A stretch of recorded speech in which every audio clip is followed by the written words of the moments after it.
තස්ස භගවතෝ අරහතෝ සම්මා සම්බුද්දස්ස නමෝ තස්ස භගවතෝ අරහතෝ සම්මා සම්බුද්දස්ස නමෝ තස්ස භගවතෝ අරහතෝ සම්මා සම්බුද්දස්ස.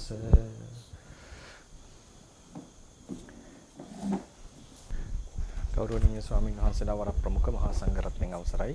අද අපි කතා කරන්නේ ඒ රූප කාඩමේම රූප කලාප සම්බන්ධයෙන් තියෙන තව කොටසක්. විශේෂයෙන් අපි අවධානය දෙනවා රූප කලාප වල තියෙන ඒකත්වය ගැන. රූප කලාප වල තියෙන රූපයන්ගේ ඒකත්වය. රූප කලාප වල රූපයන්ගේ ඒකත්වය කියන මාතෘකාව පොඩ්ඩක් අපි කතා කරනවා.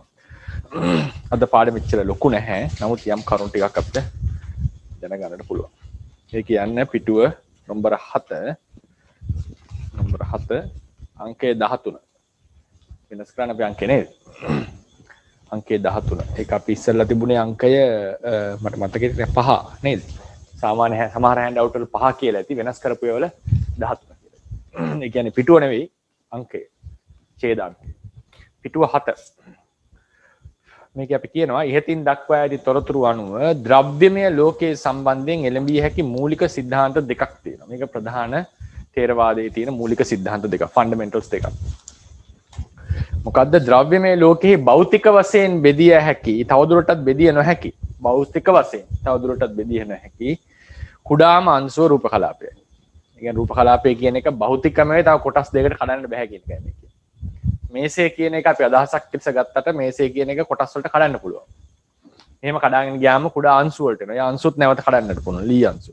එහෙමත් කඩාගෙන ගියාම අවසානයේ කැඩිය නොහැකි අංශුවකට පැමිණෙනවා නම් තවදුරටත් බෙදිය නොහැකි අංශුවකට ඒ තමයි රූප කලාපය කියන්නේ. තේරවාදයේ හැටියට ඒකට කියන්නේ රූප කලාපය.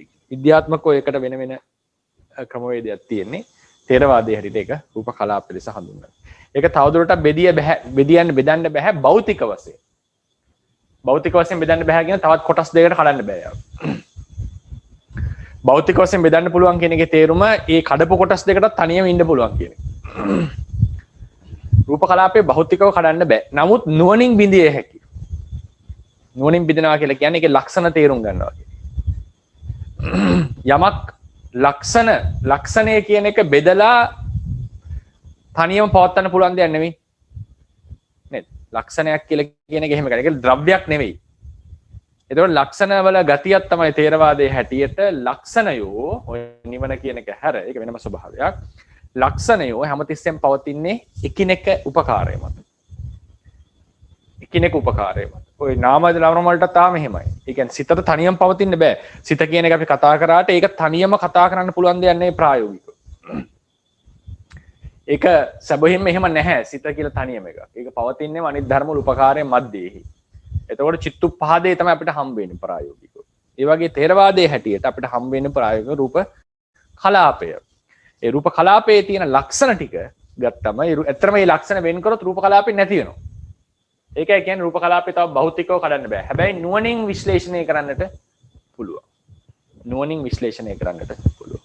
ඒක තමයි භෞතික විද්‍යාත්මක ක්‍රමයේදී ඒ භෞතික දෙයක් ඕන වෙනකොට ද්‍රව්‍යමය තැනට යනවා. ඒකේ ලක්ෂණ ගැන එහෙම ලොකුට කතා කරනවා අඩුයි.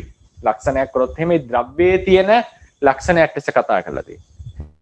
තේරවාදීන්ගේ ක්‍රමය වෙන්නේ ද්‍රව්‍යත් ලක්ෂණ වලට කඩනවා. ලක්ෂණ වල එකතුවෙන් තමයි ද්‍රව්‍යමය ස්වභාවය වෙලා තියෙන්නේ. ඒක වෙනම ක්‍රමයක් ඒක. ඒක වෙනම විදිහකට එන්නේ. ඒකට ඒකදී අපි කියන්නේ අර රූප කලාපය ගත්තම ඒක හරහා විනිවිද යමකට යන්න බෑ. යන්න දෙන්නේ නැති බාධකය තමයි තදගති. යමකට යන්න දෙන්නේ නැති බාධකය. ඒක තමයි ප්‍රධානම අංගය. ඒක නිසා තමයි කියන්නේ රූපී ලෝකයේ තියෙන මූලිකම අංගය පටවිය. සියලුම වතුරේ වුණත් වතුරේ අපි ආපෝ අධිකයි කියන එක ශරීර වශයෙන් කතා කරන්නට ඕනේ. නමුත් අංශුමය තැනට ආවම රූපීමය දෙයට ආවම මූලිකම ධාතුව තමයි පටවි ධාතුව. මූලිකම ධාතුව පටවි ධාතුව. ඒක තමයි අර අංශුවක් ගත්තම පැහැදිලි වෙනවා. ඒ විනිවිද යන්න දෙන්නේ නැති බවනේ අංශුවේ ලක්ෂණ. ඊළඟට ওই විදිහට ඒ ධාතු වලට නැත්නම් අපි ධාතු කියලා වචන යොදනවා. ලක්ෂණ කියලා කියන ස්වභාව ලක්ෂණ කියනවා. එහෙම කඩන්න පුළුවන් රූප කලාපය. ඒ නිසා තමයි කියලා තියෙන්නේ වාක්‍යයේ නමුත් නුවණින් කරන ලබන විශ්ලේෂණයේදී රූප කලාපයේ තවදුරටත් රූපීයම ගති ස්වභාව වලට බෙදිය හැක. එබැවින් රූප කලාපයේ පරමාර්ථයක් නොවේ. පරමාර්ථයක් කියලා කියන්නේ භෞතිකව කඩන්න බෑ කියන එක නෙවෙයි. තවත් නුවණින් උනත් විශ්ලේෂණයට ලක් කරන්න බෑ කියන එක. ථේරවාදීන්ගේ හැටියට ද්‍රව්‍යමය ලෝකයේ නුවණින් තවදුරටත් බෙදිය නොහැකි දේ නම් රූපයයි. රූප කියන ඒවා බෙදන්න බෑ තවදුරටත්. රූප කියන්නේ ගති ලක්ෂණ ටික. රූප කලාපය කියන්නේ රූප ගති වල එකතුවක්. ඒක ද්‍රව්‍යයක්. ඒක දෙයක්. එනම් තද ගතිය, ඇලෙන බැඳෙන ස්වභාවය, උෂ්ණ ගතිය, සීත ගතිය, පුම්බවන ස්වභාවය, වර්ණය, ගන්ධය, රසය සහ ඕජාව ආදී වූ ගති ස්වභාවය. තවදුරටත් බෙදිය නොහැකි නිසා රූපයෝ පරමාර්ථ වෙති. රූපය පරමාර්ථ. රූපය පරමාර්ථ. රූප කලාපයේ පරමාර්ථයක්ද? නෑ. ඒක පරමාර්ථ ධර්ම වල එකතුවක්. ඒක සමූහයක්. නමුත් මේ රූප ඊට පස්සේ කියනවා රූප කලාප වල ඇති රූපීමේ ගති ස්වභාව වල වෙනස්කම් දක්වා ඇත. වෙනස්කම්. ඒ කියන්නේ රූප කලාපයක් හැදෙනකොට ගති ස්වභාව කීයකින්ද හැදෙන්න ඕනේ. රූප කලාපයක් හැදෙනකොට ගති ස්වභාව කීයකින්ද හැදෙන්න ඕනේ කියලා අපි කතා කරා. ඒක දැනක අපි කිව්වා ඒක මේ අර මං කිව්ව පෙන්නුවා එක තැනක මේ ඒක අරව මාසෙන් 8ක් කියලා කිව්වා තේරවාදී. හැබැයි මූල ටීකා මතයට අනුව 5ක් වෙන්න පුළුවන් බ්‍රහ්ම ලෝකෙදී. වර්ණ ගන්ධ රස ඕජා කියන ඒවා නැහැ කියන එකට. ඒක ගැන අපි පස්සේ රූප පිළිබඳ විශ්ලේෂණයක් කරනවානේ අවසානයේදී පාඩම අවසානයේදී පරමාර්ථ විශ්ලේෂණය වගේ. ඒකදී අපි කතා කරමු මොකක්ද මේ මත දෙක කියලා. කොහොමද ඒක සම්බන්ධයෙන් තේරවාදීන් කටයුතු කළ තියෙන්නේ මතය ගැන. දැනට අපි කතා කරමු රූප කලාප මිටි වශයෙන් තියෙන. දැන් සාමාන්‍යයෙන් පිළිගත් අටුවාවල මත හැටියට 8ක් තියෙනවා. එතකොට සමහර ඒවාවල 9ක් තියෙනවා. සමහර ඒවාවල 10ක් තියෙනවා. 10ක්. උපරිම 10යි තියෙන රූප කලාපයක රූප. උපරිම තියෙන 10යි. මොකද්ද මම මේ රූප කියලා ගන්නෙ? නිෂ්පන්න රූප. නිෂ්පන්න රූප තමයි රූප, සැබෑ රූප. රූප කලාපයක අංග භාවයට පත් වෙන නිෂ්පන්න රූප. ඒක අපි ඔප්පු කරනවා අද මේ රූප කලාපයක ලක්ෂණ වලින්. නිෂ්පන්න රූප තමයි රූප කලාපයක අංග වෙන්නේ සැබවින්ම. ඒ නිසා සැබවින්ම ගත්තොත් රූප කලාපයක තියෙන රූප 8ක් හෝ 9ක් හෝ 10ක්. ඒකට එක දශක කලාප කියනවා. ඊට වඩා වැඩි නෑ රූප කලාපයක රූප. හැබැයි නිෂ්පන්න රූපත් එකතු කරලා සමහර ලාවට අපි කියනවා 11ක් 12ක් 13ක් වෙන්න පුළුවන්. 11ක් 12ක් 13ක්. ඔය නිෂ්පන්න රූප කියලා ගත්තම කලින් හෑන්ඩ් අවුට් එක තියෙනවා නම් පළවෙනි එක ඒ පුළුවන් නම් ඒ ඔක්කොම හෑන්ඩ් අවුට් තියාගන්න. මේ සමහරලාට මම මේවා ගොඩක් තියෙනවා හෑන්ඩ් අවුට් මට තේරෙනවා.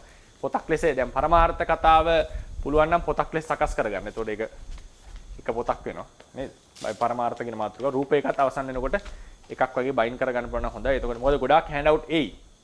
දැන් ගොඩාක් උදාහරණයකට දැන් මේ රූප සම්බන්ධයෙන් මේ ලියලා තියෙන පොත ඉංග්‍රීසි භාෂාවෙන් මම. ඒකේ තවත් ඇඩ්ලා නැහැ පරිවර්තන. ඒකෙම තියෙනවා පිටු 70 ගන්න. ඒක තව වැඩි වෙලා තමයි මේ සිංහලට එනකොට එන්නේ.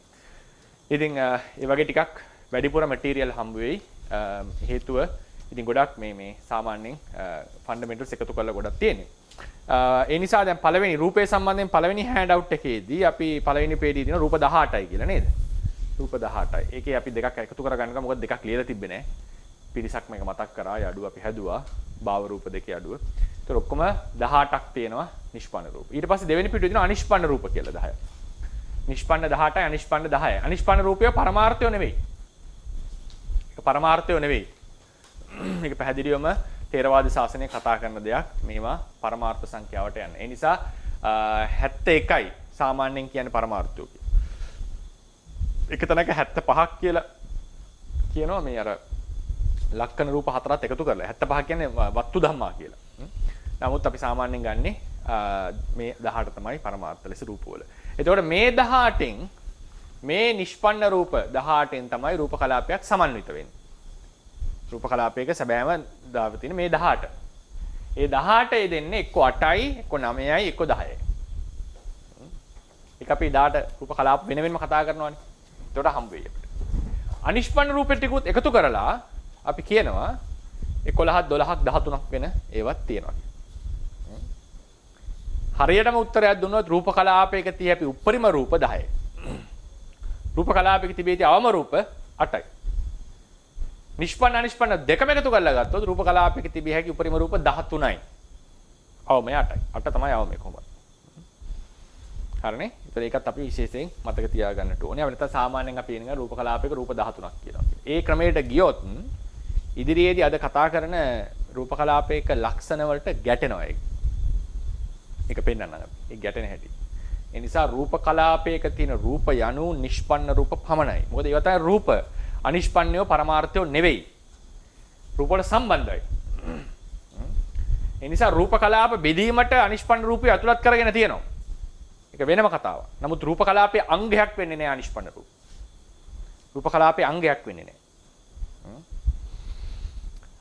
ඊට පස්සේ අපි එනවා රූප කලාපවල ඇති රූපයන් සම්බන්ධ ඒකත්වය. අපි එකපාරක් කතා කරා මට මතකෙට 30 වෙනි පාඩම ඒකත්ව ණය සහ නානත්ව ණය. අපි අවසන් කරේ පරමාර්ථ සම්බන්ධනේ ඒකේ. ඒකත්ව ණය නානත්ව ණය. දැන් නානත්වය කියන එක සාමාන්‍යයෙන් අභිධර්ම ඉගෙන ගන්නකොට ප්‍රකටයි. මොකද වෙන වෙනම ධර්මණ ඉගෙන ගන්න. ඒකත්වයකට අරගෙන ඉගෙන ගන්නට වෙනවා ප්‍රායෝගිකව සමහර දේවල් විස්තර කරා. ඒකත්වය කියන්නේ. ඒකත්වය යනු කුමක්ද?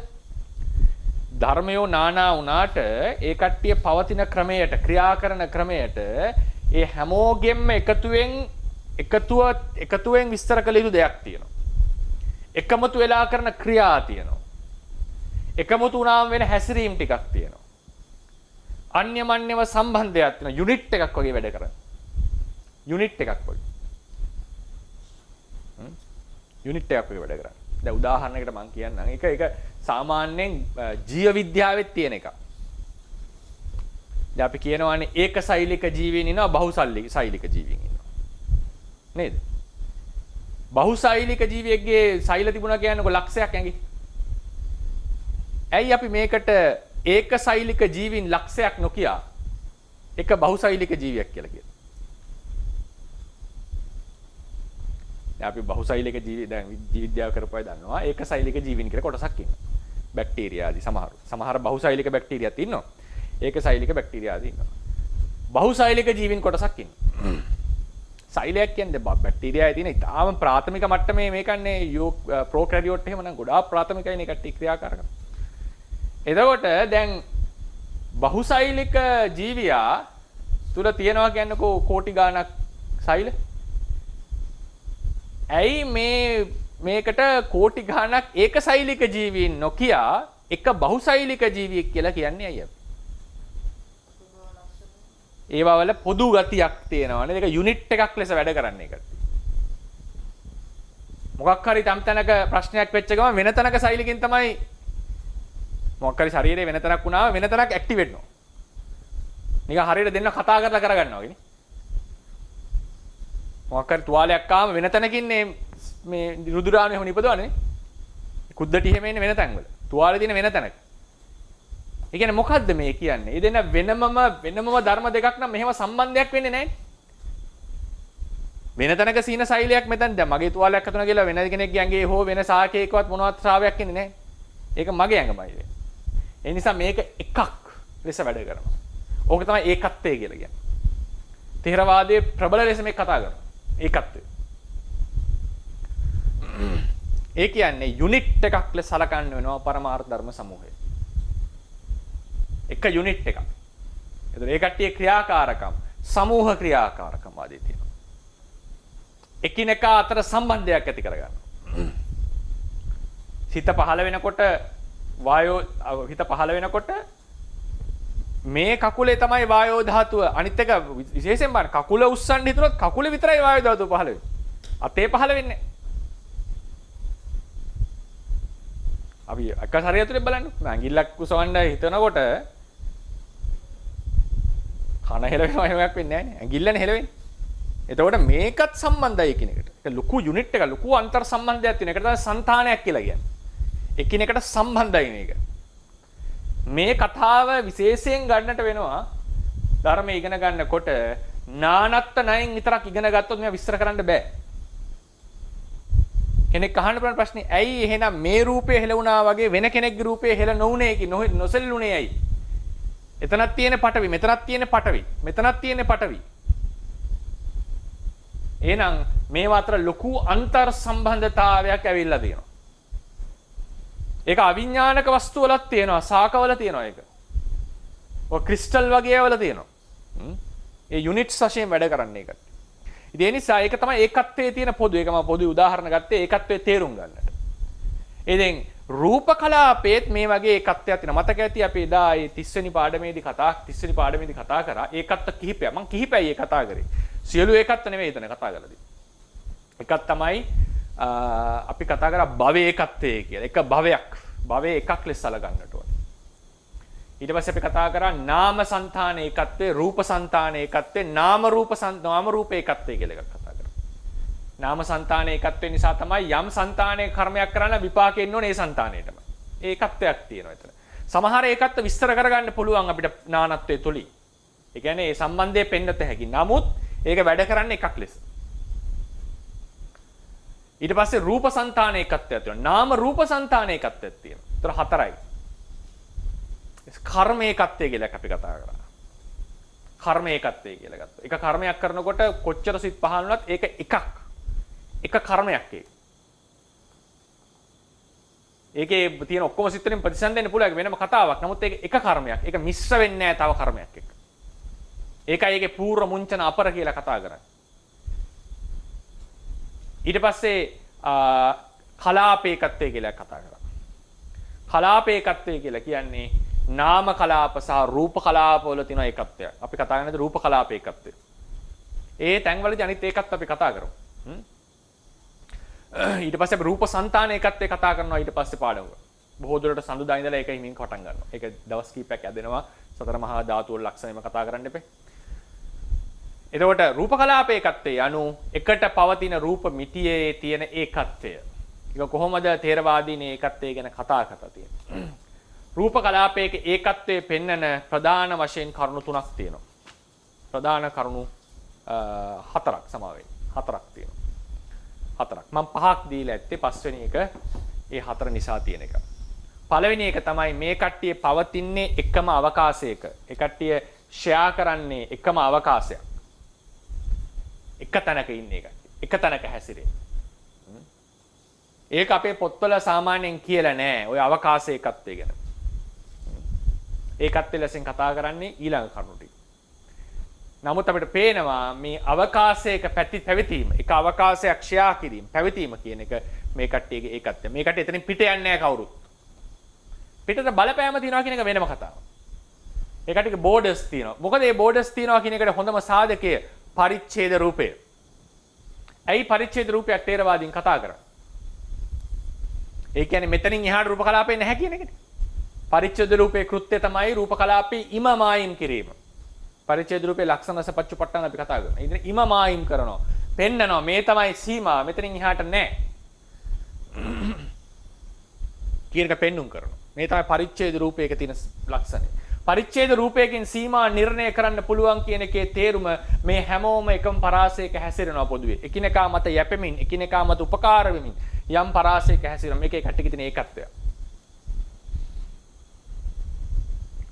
රූප ධර්මයෝ ඒ කලාපයේ තියෙන රූප ධර්මයෝ එකිනෙකට වෙනස්. පඨවිය තද ගතිය. ආපෝ ඇලෙන බැඳෙන වැగిරෙන ස්වභාවය. තේජෝ උෂ්ණෝ සීත ස්වභාවය. වායෝ පුම්බවන ස්වභාවය. ඒවා වෙනම ලක්ෂණ. ඒවා වෙනම එක තමයි නානත්තනය කියලා කියන්නේ. අපි නානත්තනය බොහෝ සෙයින් ඉගෙන ගන්න. නමුත් මේ කට්ටිය එකතු වෙලා තියෙනකොට මේ ඒකත්වයකොත් පෙන්වුම් කර. එක අවකාශයක පැවති. කොහොමද ඒක පවතින්නේ කියලා ගත්තොත් ඒකට ධම්මසංගණී අටුවාවේ දෙන විස්තරය තමයි අචින්තනීය කරුණා. එක උඩ එක පවතිනවාද වෙන වෙනම පවතිනවාද එහෙම නෙවෙයි. හැබැයි එකිනෙකා නිශ්චය කරගනි. ඔය තමයි උදාහරණය. නිශ්චය කරගනි. හැබැයි කෙසේද යයි අපිට වචනෙන් කිව නොහැකි. දේරුකාණේ සානස් දෙන උත්තරේ මොකද්ද? උපමාව පිටි වර්ග හතරක් ගන්න කියලා. මම තල පිටි උනස් නම් හතරකුත් දෙනවා. මුඳු පිටි, තල පිටි ඔන්න හතරක් අරගෙන දාලා වතුර ටිකක් දාලා හොද්දට අරන්න කියනවා කියන්නේ. හොද්දට දවසක් දෙකක් අරන්න කියනවා හිත. එහෙම දෙන උපමාව. හොද්දට කලත්තලා. ඒතර කියන්නේ තනි කර පුළුවන් තරම් මිශ්‍ර කරලා ගුලියක් හදාගන්න. මේ ගුලිය ඇතුලේ අහවල් තැන උඳු පිටි, අහවල් තැන තල පිටි ආදී ලෙස කියන්නේ හැම තැනම පැතිරිලා. හැම තැනම පැතිරිලා. ඒක තමයි එච්චර ආනන්ද කියලා කිව්වේ. ඒ වගේ තමයි රූප කලාපේ සෑම තැනම මේ බලයෝ, මේ ස්වභාවයෝ ක්‍රියාත්මක වෙනවා. ඒක අර එක පත එක පවද එකයි ප්‍රශ්නකුත් අහන්නේ දැන් එක මත එක පවතිනවාද කියලා අපි අඳිනකොට නෑ. ඒ අඳින්න ක්‍රමයක් නැති නිසා. නමුත් එහෙම නෙවෙයි. මේක එකිනෙක මිශ්‍ර වෙලා හොඳ වචන ගිලගෙන ඔවුනෝන් ගිලගෙන ඔවුනෝන් ගිලිනවා කියන එක කරන්න බෑනේ සාම. ඒක සාමාන්‍යයෙන් භෞතිකව කියන්න පුළුවන් දෙයක් නෙවෙයි. ඔවුනෝන් ගිලගෙන කිව්වම බෑනේ. ඉතින් මෙයා ගිල්ලට පස්සේ මෙයාට අනිත් කෙනා ගිලන්න බෑ. එහෙනම් සර්පෙක් වුණත් සර්පෝ දෙන්නට දෙපැත්තෙන් ගිලගෙන ඉන්නවා තමන් නැටි දෙක. ඒක බෑ. නමුත් ඔවුනෝන් ගිලිනවා කියන සිද්ධිය හරි භෞතිකවම කියන්න අමාරු දෙයක්. නමුත් ඔවුනෝන් නිශ්චය කරන්. ඒකෙන් කේරුම මේක එකිනෙකා මත යැපෙනවා තනියම ඉන්න බෑ කියන එක. මේ කියා ගන්න ඕනේ මේ. හැබැයි ඊට පස්සේ උන්වහන්සේ කියනවා මේ ගුලියේ තලපිටි අංශුව තාම වෙනස් මුදු පිටි අංශුවට වඩා මයික්‍රොස්කොපික් පැත්තට ගියොත් එහෙම අපිට පෙන්වන්න පුළුවන් ඒකේ වෙන් බව. එහෙමවත් නෑ රූප කලාපේ තනිකර මිශ්‍ර වෙලා තියෙන කියන එක උන්වහන්සේ උපමාව දෙනවා. මම හිතන්නේ අභිධර්ම මාර්ගයේ පොතේ මේක තියෙන්නේ. අභිධර්ම මාර්ගයේ පොතේ මේක උත්තර විස්තර කරලා තියෙනවා. ඒ නිසා ඒක ථේරවාදීන්ගේ හැටියට විස්තර කළ නොහැකි අචින්තනීය විස්තර කර කියන්නේ මේ මෙසියයි පැවතිය නොහැකි කරුණා. ඒ කියන්නේ උපමාව දීලා තියෙන්නේ. ඒක අපි කතා කරන මහා භූත කියන මාතෘකාව යටතේ. ඔය නිර්වචන ටික. මහා භූත සාමාන්‍යතෝ. මොකද්ද මහා භූත සාමාන්‍යතෝ කියලා කියන්නේ? යක්ෂයෝ අධිග්‍රහිත වෙනවා. ඒක නිර්වචන දෙකක් තියෙනවා. දෙවෙනි නිර්වචනේ අපි ගන්නෙ. යක්ෂයෝ අධිග්‍රහිත වෙනවානේ. ආවේශ වෙනවා කියලා කියන්නේ. ආවේශ වුණාම දැන් සාමාන්‍යයෙන් පරචිත්ත විඥානේ නැති මිනිස්සයාට ප්‍රශ්නයක් එනවා. මේ යක්ෂය එළිනම් කන්ට්‍රෝල් කරනවද ඇඟ ඇතුළේ දන්න කන්ට්‍රෝල් කරන්නේ. හැබැයි යක්ෂයා වගේ හැසිරෙනවනේ ඉතින්. සම්පූර්ණ විකෘති ස්වභාව පෙන්눔 කරනවා මේ මිනිස්සයා. යක්කාදිග්‍රහිත. බුදුරණන් වහන්සේ ඒකට දෙනවා මේ භික්ෂූන්ට පරිහාරයකුත් තියෙනවා. එක දවසක් ස්වාමීන් වහන්සේ කියන යක්ෂයෙක් අධිග්‍රහිත වෙලා මේ ස්වාමීන් වහන්සේ ගිහිල්ලා මස් කඩේක මට මතකයි ඌරු මස් කඩේක නේද? ඌරු ගාලක නේද? මම අමු මස් කාලා ලේ බොනවා. භික්ෂුන් වහන්සේට අමු මස් ලේ බොන්න තහනම්. ඇවතක් තියෙනවා. අමු මස් කන්න බෑ ලේ බොන්න කන්න බෑ. ඔය සමහර කෑම වර්ගෙම ඔය ජපන් සුෂි වගේ ඒවා නේ. ඒවා කන්න බෑ. අමු මාළු ඒවා. අමුයෙන් කන්න අපිට තහනම්. උයන්නට ඕනේ. තම්බන්නට ඕනේ. හා බදින්නට ඕනේ. ඉතින් මේ හාමුදුරු ස්වාමීන් වහන්සේ ගිහලා අමු මස් උයි ලේ බිව්වා. කෑලා බිව්වා. ඊට බුදුරජාණන් වහන්සේ පරිහාරය දෙනවා අමනුස්ස අධිග්‍රහිතේ මහණෙනි අනාපත්‍ති. ආමක මංශ ලේ බොන්නට පුළුවන් කන්නට පුළුවන්. අටුවා විස්තර කරනවා. ඒකට හේතුව ඒ වෙලාවේ කන්නේ බොන්නේ අමනුස්සයා හාමුදුරුවෝ නෙවෙයි. ඒ සාරයේ ඕජාව ගන්න අමනුස්සයා කියලා කියන්නේ. ඒක ඉතින් ප්‍රශ්නේ එන්න පුළුවන් කොහොමද මේක වෙන්නේ භෞතිකව එහෙම කියලා. ඒක වෙනම ප්‍රශ්නයක්. ඉතින් ගොඩක් ඔය සමහර මේ සමහර අයට අත්දැකීම් තියෙනවා ඒ වගේ මේ සමහර ආරූඪ වලින් ඒ ආරූඪේ ගියාට පස්සේ වෙනම මිනිස්සෙක්. ඒ කියන්නේ අර තිබිච්ච ගති එකක්වත් නැහැ. කාපු බීපු වල බලපෑම නැහැ කියලා. අරක්කු එහෙම බිව්වම අරක්කු වල බලපෑම නැති වෙනවා මේ මිනිස්සුන්ට. කියලා මම අහලා තියෙනවා. කෙසේ වෙතත් බුදුදහමේ හැටියට බුදුදහම කියන්නේ මේ වගේ දේවල් පිළිගත් ඒවා විශේෂයෙන් විනය පිටකය හම්බ වෙනවා. මට මතකයි මහා වග්ගහරි චුල්ල වගේනේ. මහා වග්ගෙදී පරිහාරය දෙනවා. අමනුෂ්‍ය අධිග්‍රහිත වෙච්ච භික්ෂුවට මහණෙනි අමුමස් සහ ලේ ගන්නට අවස්ථාව ලබා දෙනවා. අමුවේ නැත්තම් සාමාන්‍යයෙන් අපිට මේ බැදලා උයලා තමයි මේ වගේ දෙයක් මස් එකක් එහෙම ගන්නට වෙන්නේ. ඒ පිසපු දෙයක් විතරයි ගන්නට අවස්ථාව තියෙන භික්ෂුවකට. හැබැයි අමු කියන ඒවා ගන්නට බෑ. අමනුෂ්‍ය අධිග්‍රහිත එකේදී අමු මස් ගන්නට අවසරය දීලා තියෙනවා. ඉතින් ඒ අමනුෂ්‍යයා කොයිද ඉන්නේ කියන එක සාමාන්‍ය ලෝකයාට විශ්ේ නැහැ. ඒ වගේ උපමාව ගන්න. ඒ වගේ තමයි මේ මහා භූතයෝ එකිනෙක ගිලගෙන එකිනෙක ඇසුරු කරගෙන පවතින්නේ කෙසේද කියන එක සාමාන්‍යයෙන් විස්තර කර නොහැකි තැනක තියෙනවා. මම ඒක රෙෆරන්ස් එක දීලා තියෙනවා. ඒ නිර්වචනේ පාලියෙන් ඇත්තේ ෆුට්නෝට් එකේ නම්බර 7. ඒකේ නිර්වචන දෙකක් තියෙනවා. පළවෙනි එක තමයි අර සුවර්ණ නොවන දේ සුවර්ණ ලෙස මවාපාන නිසා මහ භූත වගේ කියලා කියනවා. දෙවෙනි එක තමයි අධිග්‍රහිත වුණාම කොහෙද ඉන්නේ කියන එක. ඒ දෙවෙනි නිර්වචනේ තමයි ඔය මොවට වන්ති. ඊළඟට එක තමයි මේක තමයි පළවෙනි ඒකත්වය. එකම අවකාශයක පැවතීම. වුණෝන ඇසුරු කරපු.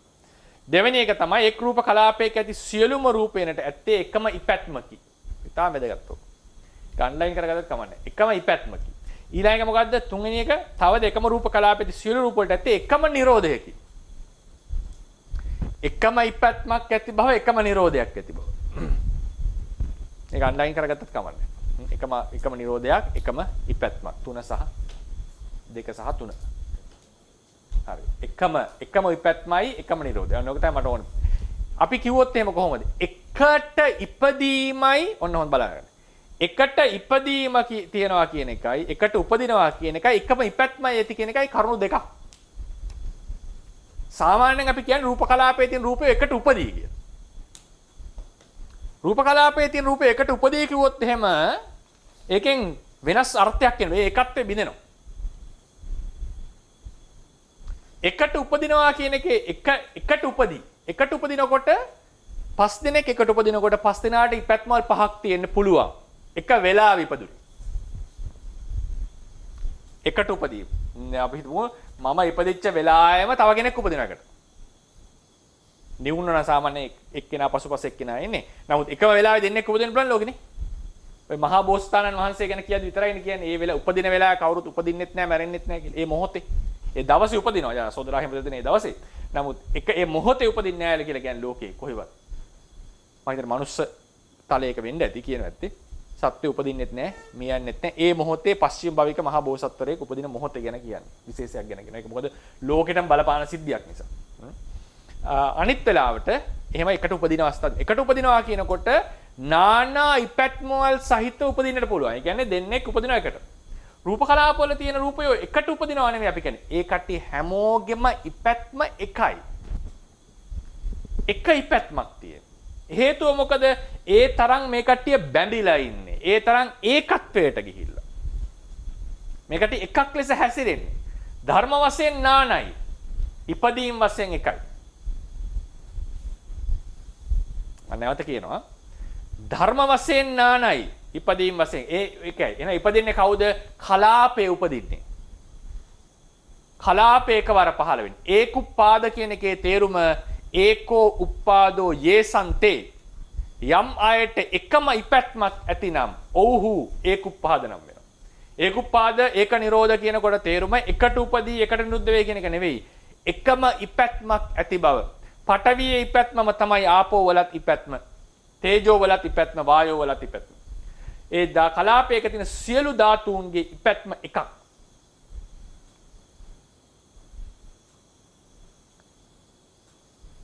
එහෙම උන් නැත්තම් උදාහරණයක් අපි කියමු රූප කලාපින උපචේ සන්තති ජරතා අනිච්චතා නේද? උපදිනවා. හරිනේ?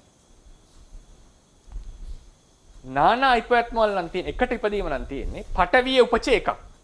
ආපෝ වල උපචේ තව එකක්. තේජෝ වල උපතේ තව එකක් වෙනවා. ඒතර භංගයක් වෙනස් වෙනවා. එහෙම නෙවෙයි. රූප කලාපයටම එක උපචයක් තියෙන.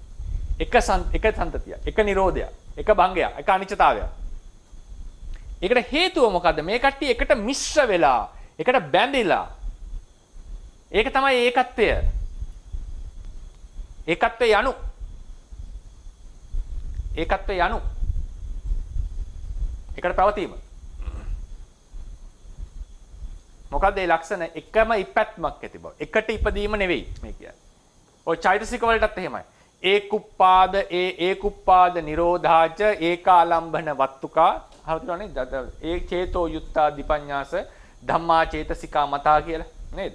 ඒකෙත් කියවෙන්නේ චිත්තචෛතසික එකට උපදී එකට පවතී එකට නිරුද්ධ වේ කියන එක නෙවෙයි. ඒ සියල්ලේම ඉපැත්ම එකයි. සිතේ ඉපැත්මමයි ස්පර්ශේ ඉපැත්ම. සිතේ ඉපැත්ම තමයි වේදනාවේ ඉපැත්ම. එක මිටියක ඉපැත්ම වල එකයි. ආරම්මණය එකයි. ඒක ආරම්මණයක එකම අරමුණ. එකම ඉපැත්ම. එකට ඉපැත්ම නෙවෙයි. එකම ඉපැත්ම. එකම නිරෝධය. එකම අරමුණු කරන්න. එකම වස්තුව ඇසුරු කරන්න. එකම උපාදයක් තියෙන. එකම නිරෝධයක් තියෙන. හරිනේ? ඊට පස්සේ ඒකෙදී හැබැයි ඔන්න සූත්‍රයක් වෙනවා බුදුරජාණන් වහන්සේගේ. ඒකට කියන්නේ උපාද සූත්‍රය කියලා.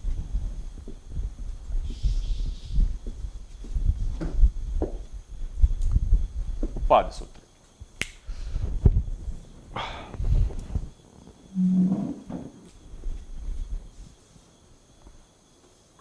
ඒ උපාද සූත්‍රයේ හැටියට බුදුරජාණන් වහන්සේ දේශනා කරනවා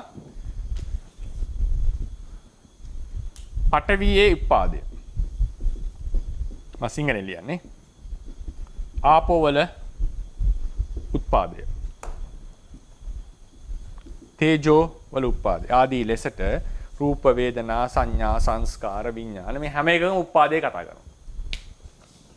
හැම එකම වෙන වෙන උපාදේ කතා කරනවා.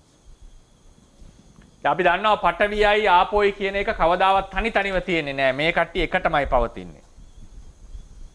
වායෝ ආදී. අයි මේ වෙන වෙනම උපාද කතා කරලා තියෙන්නේ. ඒකෙන් කියවෙන්නේ වෙන වෙන උපාද ඇති බව නෙවෙයිද? මේ දේශනාවෙන් අපිට ගන්න බැරිද? ඒවට තියෙන්නේ එකට තිබුණත් එකට ඉපදීම මිසක් එකම ඉපැත්ම නෙවෙයිද කියලා ප්‍රශ්නයක් එන්නට පුළුවන්. මේ සූත්‍රය නිසා. ඒක නිර්වචනය කරන්නේ කොහොමද? දැන් අපි හිතමුකෝ එක්තරා ගවයෙක් ඉන්නවා මිනිස්සෙක්. මෙයා අයිති උදාහරණයකට මිනිස්සු 4කට. තිස්ස දත්ත නමක් කියන්නේ පාලි නාග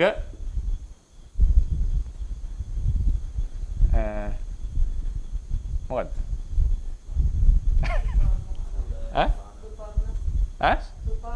උදායි හරි උදායි කියමු හරි 4 දෙනා පාලි නම් මෙන්න හිතර එකපා තිස්ස දත්ත නාග උදායි කියලා 4 දෙනෙක් ඉන්නවා කියලා හිතන්න මේ 4 දෙනාට මෙයා අයිති කියලා හිතන්නෝ පොදුවේ ඉන්න ගවයෙක් අර 4 වසරේ පොතේ තිබ්බෙන්නේ 4 දියන්ටයි දෙරියන්ටයි එක මහරක හිටියා කියලා නේ ඒ වගේ මේ 4 දෙනාටම එකම හරකෙක් අරන් එන එකම ගවයා තමයි මේ කට්ටිය ෂෙයා කරන්නේ. හැබැයි අපිට කියනකොට කියත හැකි 4 දෙනාගේම ගවයා. හැබැයි වෙනමත් කිය 30ගේ හරක කියලා කියන්න පුළුවන් නේ. දත්තගේ හරක කියලා කියන්න පුළුවන්, නාගයේ ගවයා කියන්න පුළුවන්, උදායිගේ ගවයා කියන්නත් පුළුවන්. එහෙමත් විස්තර කරලා. වැරදි නෑ කතාව. වෙන වෙනම අයිතිය කියන්න පුළුවන්. එකට හැබැයි කියන්නත් එකට පොදුවේ කියනකොට එකම පැත්ම. ඒ වගේ එක රූප කලාපයක පවතින සතර මහා ධාතුන් විස්තර කරනකොට වෙනම ඉපැත්මක් කියලා දේශනා ණයක් වශයෙන් කරත හැකියි. දේශනාවක් ඒ තියෙන. දේශනා ක්‍රමයක් ඒක. ඒක දේශනා ක්‍රමයක්. ඒක ඔය ස්පර්ශ වේදනා ආදී ගැන විශේෂයෙන් කතා කරන්න පුළුවන්. වෙන වෙනම කතා කරනවා. හැබැයි ප්‍රායෝගිකව බාහිර ඒ කියන්නේ විද්‍යමාන වෙන ක්‍රමයේදී මේ කට්ටියගේ ඉපැත්ම එකක්. මොකද ඒ කට්ටිය පවතින්නේ එකට. ඒක කලාපයක් ලෙස. ඒ නිසා ඒකුප්පාද කියන වචනේ කතා කරන්නේ ප්‍රායෝගික පැත්තේ ඉඳලා. මොකද්ද මේ දේශනා ක්‍රමයක් ලෙස අපිට එකට ඉපදුනත් ඒ කට්ටිය හැමෝගෙම ඉපැත්ම එක නිසා වෙන වෙනම කතා කළ හැකි. මේක දේශනා ක්‍රමයක් මිසක් ප්‍රායෝගික පවතින ක්‍රමය නෙවෙයි. ප්‍රායෝගික පවතින එකේදී අපි කියන්නේ මේ හැමෝටම තියෙන්නේ ඒකුප්පාද ඒක නිරෝධාදී වූ බව. ඒ කියන්නේ එකම ඉපැත්මක් එකම නිරෝධයක් කියන එකයි මේ කතා කරන්නේ.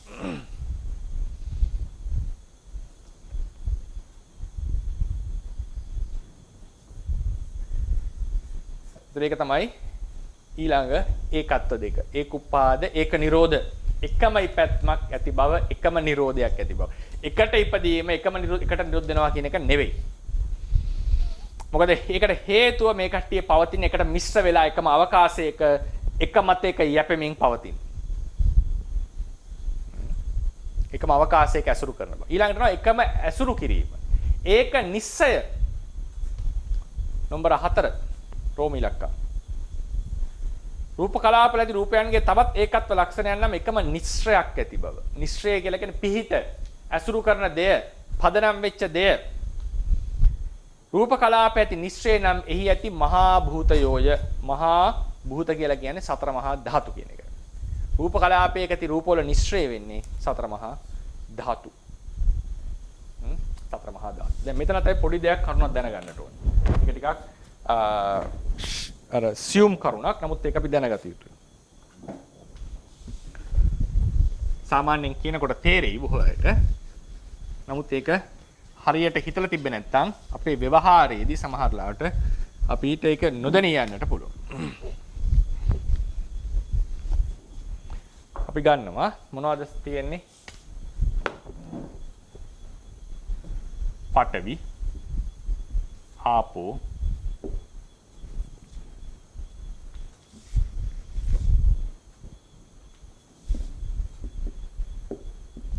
තේජෝ, වායෝ, ඊට පස්සේ වර්ණ, ගන්ධ, රස, ඕජා. මේ තමයි 8 සාමාන්‍ය රූප කලාපයක තියෙන. එතකොට ඒකෙදී මේකේ නිශ්චය මේ තමයි අපි කියන්නේ නිශ්චිත. නිශ්චිත කියලා කියන්නේ අසුරු කරන කෙනා. අසුරු කරන. ඒ කියන්නේ දැන් මේ ඩස්ටර් එක උඩ පෑන තිබුණොත් පෑන තමයි නිශ්චිත. ඒක අපි සිංහලෙන් කියනවා නිශ්චිත කියලා කියමු. කවුරුද කියලා සිංහලෙන් ලියමු. හරිනේ නිශ්චිත. නෙමෙයි නිශ්චිතනේ. හරි. නිශ්චිත. හරි නිශ්චිත. හරි. ඊට පස්සේ මේ තමයි නිශ්චිත. මේ මොකද්ද මේ? ඩස්ටර් එක නිශ්චය. ඩස්ටර් එක නිශ්චය. දැන් මේක මත නම් මේක තියෙන්නේ. මොකද පෑන අයින් කරාට ඩස්ටර් එක වැටෙන්නේ නැහැ. ඩස්ටර් ඇඟිලි පෑන වැටෙනවා. එතකොට පෑන ඩස්ටර් එක නිශ්චය කරගෙන පවතින. හරිනේ? පෑන ඩස්ටර් එක නිශ්චය කරන් පවතින. හේතුව මොකද? මෙයා අයින් කරගම මෙයා වැටෙනවා. මෙයා අයින් කරා කියලා, ඒ කියන්නේ මෙහෙම තිබුණොත් එන්නේ පෑන අයින් කරලා ඩස්ටර් එක මොනවත් වෙන්නේ නැහැ. මෙයා අයින් කරොත් මේක වැටෙනවා. ඒ නිසා මෙතන නිශ්චය කියලා එකක් තියෙනවා. අපි කියනවා රූප කලාපයේ නිශ්චය මහා භූත. මහා භූත කියලා කියන්නේ සතර මහා ධාතු කියන එක. සතර මහා ධාතු. වර්ණ ගන්ධ රස ඕජා වලට මේක සම්පූර්ණ හරි. ඒතර ඉන්නේ සතර මහා ධාතු. නැත්නම් මහා භූත ලියුනේ. මෙතෙක් කල අපි කතා කරේ සතර මහා ධාතු කියන වචනේ නේ. අපි සතර මහා ධාතු. ගන්ධයටත් එහෙමයි. රසයටත් එහෙමයි. ඕජාවටත් එහෙමයි. මේ ඔක්කොම මේ එක එක්කෙනා හතර දෙනාම ඇසුරු කරනවා. හතර දෙනාම උපකාරය ඕන එකක්. හැබැයි අපි කියමු පටවියත් නිශ්චය කරන්නේ මේ කට්ටිය තමයි. කොහොමද කියන්නේ? පටවිය සතර මහා ධාතු ඇසුරු කරනවා කිව්වොත් ප්‍රශ්නයක් තියෙනවා. පටවියත් ඇසුරු කරාගෙන ඕනේ එතකොට. නේද? පටවියත් ඇසුරු කරාගෙන. එතකොට කියන්න වෙන්නේ පටවියේ නිශ්චය වෙන්නේ පටවිය හැර ඉතිරි මහා භූත. පටවිය හැර ඉතිරි මහා. ආපෝ වල මොකද්ද? කොහොමද කියන්නේ? ආපෝ හැර ඉතිරි මහා භූත. තේජෝ වලත් තේජෝ හැර ඉතිරි මහා භූත. වායෝ වලත් වායෝ හැර ඉතිරි මහා භූත.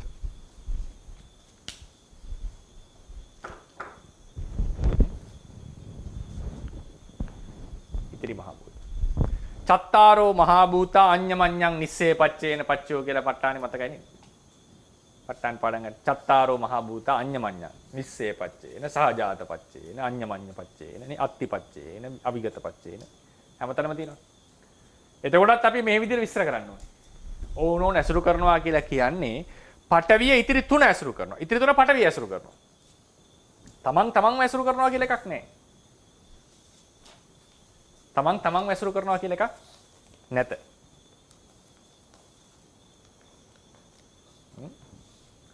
නමුත් ඒ පොදුවේ කියන්නේ මහා භූත තමයි නිශ්චය කියන්නේ. මහා භූත නිශ්චය. මේ වාක්‍ය හරිද අඩුපාඩු සහිතද කොහොමද අපි කියන්නේ? දැන් සතර මහා භූත තමයි නිශ්චය කියලා කියනවා. හරිනේ මහා සතර මහා ධාතුනේ මහා භූත නිශ්චය කියලා කියනවා. සතර මහා ධාතුම නිශ්චය ගත්තොත් මෙතනට හරි. මෙතනදී හතරම නැහැ නේ. හතරම නැහැ. එතකොට අපි කියන්නේ ඒක තෝරලා ඒවට කියන ක්‍රමය තමයි එකත් ඉගෙන ගන්න. යථාලාභ ණය. යථාලාභ ණය කියලා මේ ණය ක්‍රම 40න් එකක් පාළියේ තියෙන. යථාලාභ ණය. යථාලාභ ණය කියන්නේ සුදුසු පරිදි තමයි අර්ථය ගත යුත්තේ. සුදුසු පරිදි. සුදුසු පරිදි අර්ථය දත යුතුයි. දැන් උදාහරණයකට කියනවා ගඟේ ඉන්න ගල් කැබලි මාළුවෝයි යනවත් දැක්කා ඉන්නවත් දැක්කා කියලා කියනවා. යනවත් දැක්කා සිටිනවත් දැක්කා. උපමාව ගල් කැබලි මාළුවෝයි මෙහෙම කියන්නේ ගල් කැබලි සහ මාළුවෝ යනවා සිටිනවා. මේ යථාලාභණය ගඟෙහි ගල් කැට සහ මාළු ගච්ඡති යයි සිටි සහ සිටි මේක වාක්‍යයක් කියලා හිතන්න. එක වාක්‍යයක්. දැන් මොකද්ද මේ කියන්නේ? මේ යයි සහ සිටි කියන ක්‍රියාපද දෙක මේ තමයි කතෘ දෙන්න. ගල් කැට සහ මාළු. දැන් ගල් කැට වතුරේ පොඩ යන බව ඇත්ත. නමුත් සාමාන්‍ය ලොකු ගල් කැට නම් යන්නේ නැහැ නේ. ඒක තන තියෙනවනේ. එහෙම කියලා හිතන්නේ නැතු මේ වතුරට ගහන් යන්නේ වගේ නෙමෙයි කියන්නේ. මේ වෙලාවේදී අපි කොහොමද කියන්නේ? මාළු සම්බන්ධයෙන් ගත්තොත් යෑම සිටීම දෙකම පුළුවන්. මොකද සමහර නතරලා ඉන්නවනේ මාළු. නේද? ගල් කැටේට මොකද්ද වෙන්න ඕන? සිටි කියන එකට විතරයි එයා සම්බන්ධ කරන්නේ. යයි කියන එකට සම්බන්ධ කරන්නේ නැහැ. අසමාවෙන්. එයා සිටි කියන එකට විතරයි සම්බන්ධ කරන්නේ. යයි කියන එකට සම්බන්ධ කරන්නේ නැහැ එයා. මේක යථාලාභ පොදුවේ කියලා දෙන්නේ. හැබැයි ගන්න ඕනේ සුදුසු පරිදි. සුදුසු පරිදි. යථාලාභය විස්තර කරන්න නම් යථාලාභ ණය ගන්න නම් අපි කලින් දැනන් ඉන්න ඕනේ සිද්ධිය. අපිට අවබෝධයක් තියෙනවා වාක්‍යයෙන් කියවෙන්නේ. වාක්‍යයෙන් ඉතින් කෙනෙක් කියන්න පුළුවන් මේ කිව්වේ ගල් කැටත් යනවා කියලාද? එහෙනම් ගල් කැටත් යනවා ඇතිනේ. අපි දන්නේ නැතුව ඒක දන්නේ නැහැ මේ දේශ මේ කරේ කියලා කෙනෙක් කියන්න පුළුවන්. නේ අපි ඉන්නවා නෑ. ගල් කැට යන්නේ නැහැ කියන එක ෆැක්ට් එකක්. ඒක ස්ථිර දෙයක්. එහෙනම් මේ වගේ වාක්‍යයක් ආවම මේ ගල් කැට වලට සිටි විතරයි සම්බන්ධ කරන්නේ. මාළුන්ට දෙකම කියලා කියනවා. යථාලාභ සුදුසු පරිදි යොදනවා.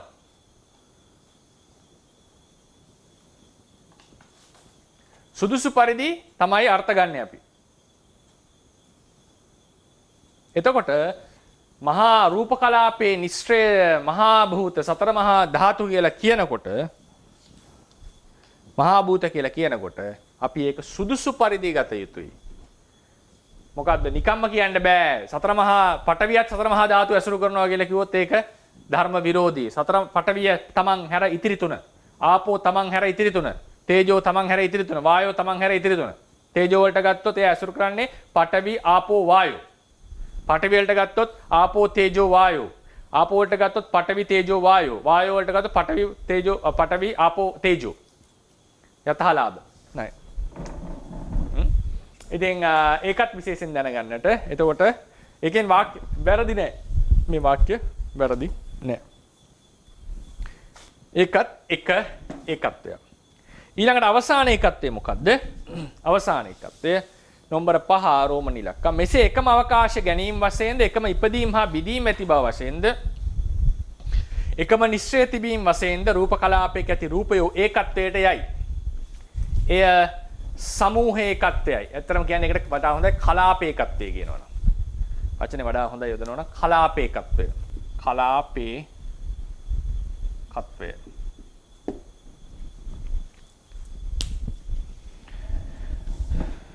ඔක හරන ලියනවා අයික්කත්වය කියලා මම හිතන්නේ. කලාප අයික්කත්වය කියලා නේද?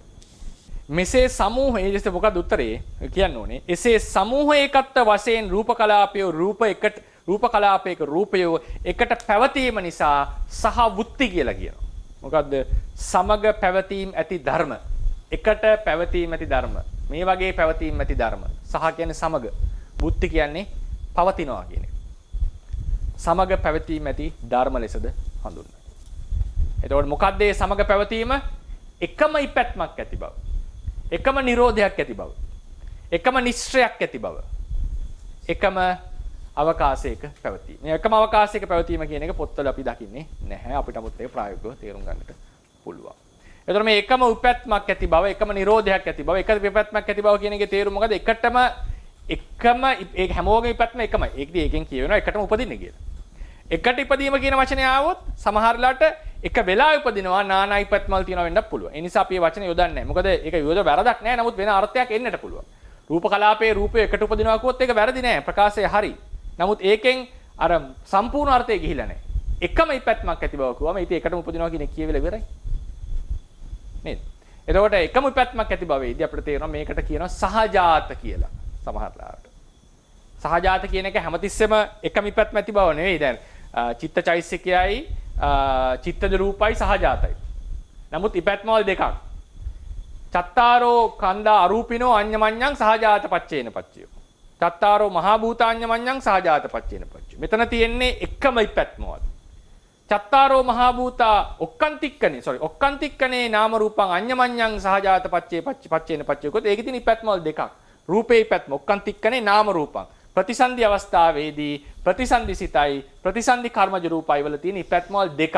ඒක රූප ඉපැත්ම සහ නාම ඉපැත්ම. එතන සහජාත වුණාට ඒක එකම ඉපැත්ම නෙවෙයි. එකට එතන තියෙන එකට ඉපදීම කියන්නේ. හරිනේ? චත්තාරෝ මහා භූතා ඊට පස්සේ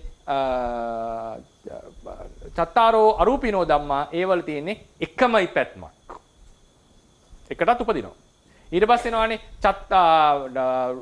චිත්තචෛතසිකා ධම්මා චිත්ත සමුට්ඨානානං රූපාණං සහජාත පච්චේන. එතන තියෙන්නේ එකම ඉපැත්මද එකට ඉපැත්මද? එකට ඉපැත්ම. අයි චිත්තචෛතසිකය හට ගන්නකොට චිත්තද රූප ටිකක් හට ගන්න. රූපවල ඉපැත්ම එකක් චිත්තචෛතසිකයෙන් රූප ඉපැත්ම එකක්. එතන තියෙන්නේ එකට ඉපැත්ම. ඊට පස්සේ මහා භූතා උපාදාය රූපාණං. මහා භූතයෝ ඒ කලාපයේම තියෙන උපාදාය රූපයන්ට ප්‍රත්‍ය වෙනවා. සහජාත පච්චේන පච්ච. එතන තියෙන එකට ඉපැත්මද එකම ඉපැත්මද?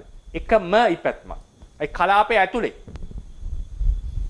කලාපයේ ඇතුලේ. මම නැවත කියන්නම්. මේ පාඩේ කට්ටිය පාඩම් කරලා තියෙන නිසා අරූපින චත්තාරෝ ධම්මා අරූපිනෝ චත්තාරෝ ධම්මා අරූපිනෝ අඤ්ඤමඤ්ඤං සහජාත පච්චේන පච්ච. එකට නාම කලාපයේ උපදින මේ නාමස්කන්ධ හතර එකට සහජාත ප්‍රත්‍යයෙන් ප්‍රත් වෙන වුණොන්ට. මෙතන තියෙන්නේ එකම ඉපැත්මක්. එක ඉපැත්මක් කොහොම එකට ඉපදීමත් ඇතුළත්. එකම ඉපැත්මක් තියෙන. චත්තාරෝ මහා භූතාඤ්ඤමඤ්ඤං සහජාත පච්චේන පච්චයෝ. එතන තියෙන්නේ එකම අයි සතර මහා ධාතු කලාපයක තියෙන එකම ඉපැත්මක්. හැබැයි ඔක්කාන්තික්කනේ නාම රූපං අඤ්ඤමඤ්ඤං සහජාත පච්චේන පච්චයෝ. ප්‍රතිසන්දි අවස්ථාවේදී නාමයෝ සහ රූපයෝ සහජාත ප්‍රත්‍යයෙන් ඕනෝන්ට ප්‍රත් වෙනවා කියනකොට එතන තියෙන එකම ඉපැත්ම නෙවෙයි එකට ඉපැත්මක්. නාම ඉපැත්ම වෙනයි රූප ඉපැත්ම වෙනයි. ඊට පස්සේ චිත්තචෛතසිකා ධම්මා චිත්ත සමුට්ඨානානං රූපාණං. චිත්තජ සිත හට ගන්නකොට චිත්තජ රූපයොත් හට ගන්නවා. නාම රූප ඉපැත්ම. එතන තියෙන එකම ඉපැත්මද එකට ඉපැත්මද? එකට ඉපැත්මක්. එකම නෙවෙයි. මොකද නාම ඉපැත්ම එකක් රූප ඉපැත්ම එකක්. එක වෙට ඉපදුනාට එක වෙනස් ඉපැත්මවල. ඊට පස්සේ මහා භූතා උපාදාය රූපාණං සහජාත පච්චේන පච්චු. මහා භූතයේ උපාදාය රූපයන්ට ප්‍රත් වෙනවා සහජාත ප්‍රත්. ඒතකොට එකම කලාපේනේ තියෙන්නේ. එතන තියෙන එකම ඉපැත්මක්. එකම. ඒ නිසා මේ එකම ඉපැත්ම එකට ඉපැත්ම කියන දෙක හොඳට තේරුම් ගන්න. ඉතා වැදගත්. සමහර ධර්ම කරුණු අධ්‍යයනය කරනකොට. ඒ නිසා අපි පාඩම අවසන් කරනවා. අද අපි කතා කරේ කලාපයේ තියෙන ඒකත්වය. ඒකත්වය කලාප ඒකත්වය කියන එක අපි කිව්වා පටන් ගත්තේ රූපය සහ රූප කලාපය. රූප කලාපය කියන්නේ භෞතික වශයෙන් බෙදිය නොහැකි අංශුව රූපය කියලා කියන්නේ. ඒක හැබැයි භෞතික නෙවෙයි නුවණින් බෙදන්නට පුළුවන්. රූපය කියන එක කිසිම ක්‍රමයකින් නුවණින්වත් තවදුරටත් බෙදන්න බෑ. රූප කලාප වල තියෙන රූප ගණන් අපි වෙන වෙනම ටිකක් කතා කරා. උපරිම තියෙන අවම 8යි උපරිම 10යි. අටුවා මතයට අනුව ඊට පස්සේ ඒකේ අනිෂ්පන්න රූපات එකතු කරාම 11 12 13 වෙන්න පුළුවන්. ඊට පස්සේ රූප කලාපවල ඇති සම්බන්ධයෙන් ඒකත්ව ණය ගත්තම එකම අවකාශ ඇති බව, එකම අවකාශයක පවතින බව, එකම ඉපැත්ම, එකම නිරෝධය ඇති බව, එකම ඉපැත්මක් ඇති බව, එකම නිරෝධයක් ඇති බව, එකම නිශ්චයක් ඇති බව කියන හතර අපි කතා කරා. ඒ නිසා ඒවට සහවුත්ති සමග පවතින ධර්මයෝ කියලා තේරුම්. මේ තමයි රූප කලාපයක තියෙන ඒකත්. මම කියන්න ඕනුන එක. දැන් හොන්න හිතන්න. එකම නිරෝධය පවතිනවා. අපි කියවනේ නිෂ්පන්න රූප විතරයි රූප කලාපයේ ගණන් ගන්න කියලා. අංග වශයෙන් මම කියවනේ. මම කියවන අද මේකදී අපි පෙන්නන්නම් කියලා. දැන් ඔන්න අපි ඉදිරි දවසක කතා කරනවා මේ මෑත දවසකදී ඉදිරියේදී රූපවල ආයුෂය. රූප කලාප නෙවෙයි රූපවල ආයුෂය කතා කරනවා. රූපවල ආයුෂය කතා කරනවා. රූපවල ආයුෂය කතා කරනකොට අපි කියනවා සාමාන්‍යයෙන් අටුවා අපේ සම්ප්‍රදායේ තියෙන කර්මය ගත්තොත් මේක මූල ටීකාවේ පොඩ්ඩක් වෙනස් වෙනවා. ඒක අපි පස්සේ කතා කරමු. ඒත් මේ වෙනස්කම හැමතැනම පිළිගන්නවා. මේ සංඛ්‍යාව ප්‍රමාණය තමයි වෙනස තියෙන්නේ. මොකද්ද? අපි ගත්තොත් විඤ්ඤාති දෙක. කාය විඤ්ඤාති වචී විඤ්ඤාති දෙන්නට. තියෙන්නේ එක චිත්තක්ෂණයයි. එක චිත්තක්ෂණයයි. චිත්තක්ෂණ එහෙම ලියමු චිත්තක්ෂණ එකයි විදිහට. તો ලේසියි.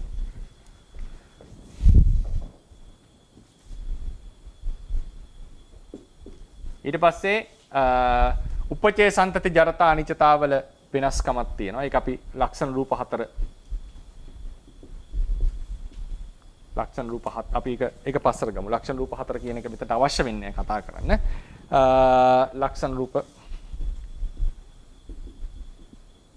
4 තියෙනවා වෙන වෙනම උපචය සන්තති ජරතා අනිච්චතාවල තියෙන්නේ අනුචිත්තක්ෂණ වලින් කතා කරන්නේ. ඒක වෙනම එකක්. ඊට පස්සේ ඉතිරි රූප 22. මොකද 22 උනේ? 22 කියලා කියන්නේ මම අර 28න්ම ගන්නෙ. හරිනේ. මෙතන 2යි මෙතන 4යි වුණාම 6යිනේ. 28න් 6ක් ගන්න 22යි. ඒ සමයකටම කියනවා චිත්තක්ෂණ 17ක් කියලා. චිත්තක්ෂණ 17ක්. අභිධර්ම ඉගෙන ගත්ත අය සානිත්‍ය ඉදිරියේ දැනගන්නවා. අභිධර්ම ඉගෙන ගත්ත අය දන්නවා කාය විඤ්ඤාති නවකය කියලා එකක් තියෙනවා. කාය විඤ්ඤාති ලහුතාදී ඒකාදශකය කියලා එකක්. ද්වාදශකය කියලා එකක් තියෙනවා. වචී විඤ්ඤාති සද්ද දශකය කියලා එකක් තියෙනවා. වචී විඤ්ඤාති සද්ද ලහුතාදී තේරසකය කියලා එකක් තියෙනවා. එතකොට රූප කලාප කීපයක් තියෙනවා මේ විඤ්ඤාති සහිතව. විඤ්ඤාති සහිතව. මේක අපි කියමු කාය විඤ්ඤාති උපදින එක කියලා. මේකේ තියෙනවා සතර මහා ධාතු. ඊට පස්සේ වර්ණ ගන්ධ රස ඕජා විඤ්ඤාති. කාය විඤ්ඤාති කියන්නේ පේනවද දැන් උඩට? හරිනේ කාය විඤ්ඤාති. එතකොට දැන් බලන්න අපි සාමාන්‍යයෙන් කියනවා එකම ඉපැත්මක් එකම නිරෝධයක්. සමූහෙම තියෙන එකම ඉපැත්මක් එකම නිරෝධ. එකම ඉපැත්මක් කියන්නේ ඉතින් එකටම ඉපදෙනවා කියන එක තමයි. වෙන විදිහකට එකට බෙදලා එකම ඉපැත්ම ඇතුලේ එකටම ඉපදීම තියෙන ඇතුළත් වෙලා. මම කිව්වේ එකට ඉපැත්ම එකට උපදිනවා කියනකොට එකම ඉපැත්ම සම්පූර්ණයෙන් ගම්ම්‍ය වෙන්නේ නැහැ. ඒ නිසායි වචනේ පරිස්සම යොදන්නට ඕනේ. ඒතර එකම ඉපැත්මක් එකම නිරෝධයක් ඇති එකේ තියෙනවා. අනිවාර්යයෙන් එකට එක වෙලාවෙම උපදින්නත් ඕනේ, එක වෙලාවෙම නිරෝධ වෙන්නත් ඕනේ. හැමෝගෙම ඉපැත්ම නිරෝධය එකමයි. දැන් මෙහෙම රූප කලාපයක් තියෙනවා අපි දන්නවා. දිරිසනවද දැන් බෝඩි උඩනේ? නෑ හරි. මෙහෙම රූප කලාපයක් තියෙනවා. දැන් මේ රූප කලාපේ බලන්න අපි කියන ඉතිරි රූප 22. විඤ්ඤාති ලක්ෂණ රූප හැර. මෙතන ලක්ෂණ රූප නැහැ. ඉතිරි රූප කියන්නේ මේ ටික 22 ඇතුලේ තියෙන්නේ. මේ කට්ටියට චිත්තක්ෂණ 17ක ආයුෂයක්. විඤ්ඤාතියට තියෙන්නේ චිත්තක්ෂණ 1යි. එක චිත්තක්ෂණයයි. ඒ කියන්නේ ඉතිරි රූප ටික තියෙනකොට විඤ්ඤාති නැති වෙලා. ඒ සිතේ බලපෑම ඒ ඉම්ප්‍රින්ට් එක ඒ සිතේ බලපෑම මොකද සිත නිරුද්ධ වෙනකොට ඒ බලපෑම නැති වෙනවා. රූපේ ලක්ලා ඉවරයි එතකොට. දැන් බලන්න රූප කලාපයක තිබුච්ච අර මූලික ලක්ෂණ හතරනේ අපි කතා කරේ. ඒක උපාද ඒක නිරෝධ කියලා කතා කරේ. දැන් මේ රූප කලාපයට තියෙන සියලු රූපවල තියෙන එකම ඉපැත්ම ඒක උපාදේ හරි ඒක නිරෝධේ තියෙනවද? ඒක නිරෝධේ නෑ. ඒ නිසා තමයි කියන්නේ අනිෂ්පන්න රූපයෝ රූප කලාපවල අංග නොවේති. හැබැයි ඒවා රූප කලාපවල විභාගයට රූප කලාප බෙදීමට අදාළ වෙයි. විඤ්ඤාතිය සහිත රූප කලාපයේ විඤ්ඤාතිය රහිත රූප කලාපයේ වැදගත්. මොකද කාරක දෘෂ්ටිය දුරු කරන්නට මේක ඕනේ. මේ ඔක්කොම ඒ කියන්නේ මේවා කෙලින්ම සම්බන්ධයි විපස්සනාවට. කාරක දෘෂ්ටිය දුරු කරන්නට. කාරක දෘෂ්ටිය දුරු වෙන්නේ කොහොමද මේකේ? පුද්ගලයෙක් නෙමෙයි වැඩ කරන්නේ. සිතක් උපදින්න ඕනේ. සිත උපදිනකොට වායෝ ධාතුවක් පහළ වෙන්නට ඕනේ. වායෝ ධාතුවෙන් රූපය වෙනස් වෙන්න. හැබැයි විශේෂයෙන් මේ වායෝ ධාතුවට සිත නෙමෙයි සිතේ බලපෑම ඇතිවෙච්ච විඤ්ඤාතිය නම් වූ රූපමය ස්වභාවයක් තියෙන්නටත් ඕනේ. එතකොට තමයි අදාළ දිශාවට යන්නේ. සිතයි රූපය අතර සම්බන්ධය ඇති කරේ විඤ්ඤාතිය නිසා. ඒතර කොහේද මෙතන පුද්ගලයේ කරලා තියෙන්නේ? නෑ ධර්ම සමූහයක එකතුවක්. ධර්මවල පැවැත්මක්. එකිනෙකට සම්බන්ධයක් කරපු කෙනෙක් නැහැ. ධර්ම ගොඩක පැවැත්මක් මෙතන තියෙන්නේ. මේ කාරක දෘෂ්ටිය දුරු වෙන්නට ඉතාම වැදගත් ඔය විඤ්ඤාති කතාව. පැහැදිලි වෙනවා සිතයි රූපයයි දෙකක්. ඒ විතරක් නෙවෙයි සිතේ බලපෑමට රූපේ ලක් වෙලා තියෙන හැටිත් මේකේ කතා කරලා තියෙනවා. ඒ නිසා විඤ්ඤාති අපි කතා කරනවා කලාප වලට දහලා කලාප බෙදීමට අවශ්‍යයි විදර්ශනාවට වැදගත් වෙන නිසා. නමුත් රූප කලාපයේ අංගයක් නොවේ. රූප කලාපයේ අංගයක් නොවෙන්න ප්‍රධාන රූප කලාපයේ අංග 4ක් තේරවාදයේ කතා කරනවා ප්‍රධාන වශයෙන්. එකම ඉපැත්ම, එකම නිරෝධය, එකම නිශ්චය, සමග පැවැත්ම. අපි පැහැදිලිව තව එකක් කියනවා එකම අවකාශයක් ඇසුරු කිරීම. මෙන්න මේ කියන අංග ගත්තම විඤ්ඤාති දෙක පැහැදිලිවම එක නිරෝධයක් කියන සංඛ්‍යාවට යන්නේ නැහැ. එක නිරෝධයක් කියන සංඛ්‍යාවට යන්නේ නැහැ. ඒ නිසා රූප කලාපයක අංග භාවයට අනිෂ්පන්න රූප කිසිවක් ගන්නෙ නැහැ. ලහුතාදී ගන්නෙත් නැහැ. ඒක එකට නිරෝධ වුණාට ඒත් ගන්නෙ නැහැ. මොකද හේතු ඒවා සැබෑ ධර්මයෝ නොවන නිසා.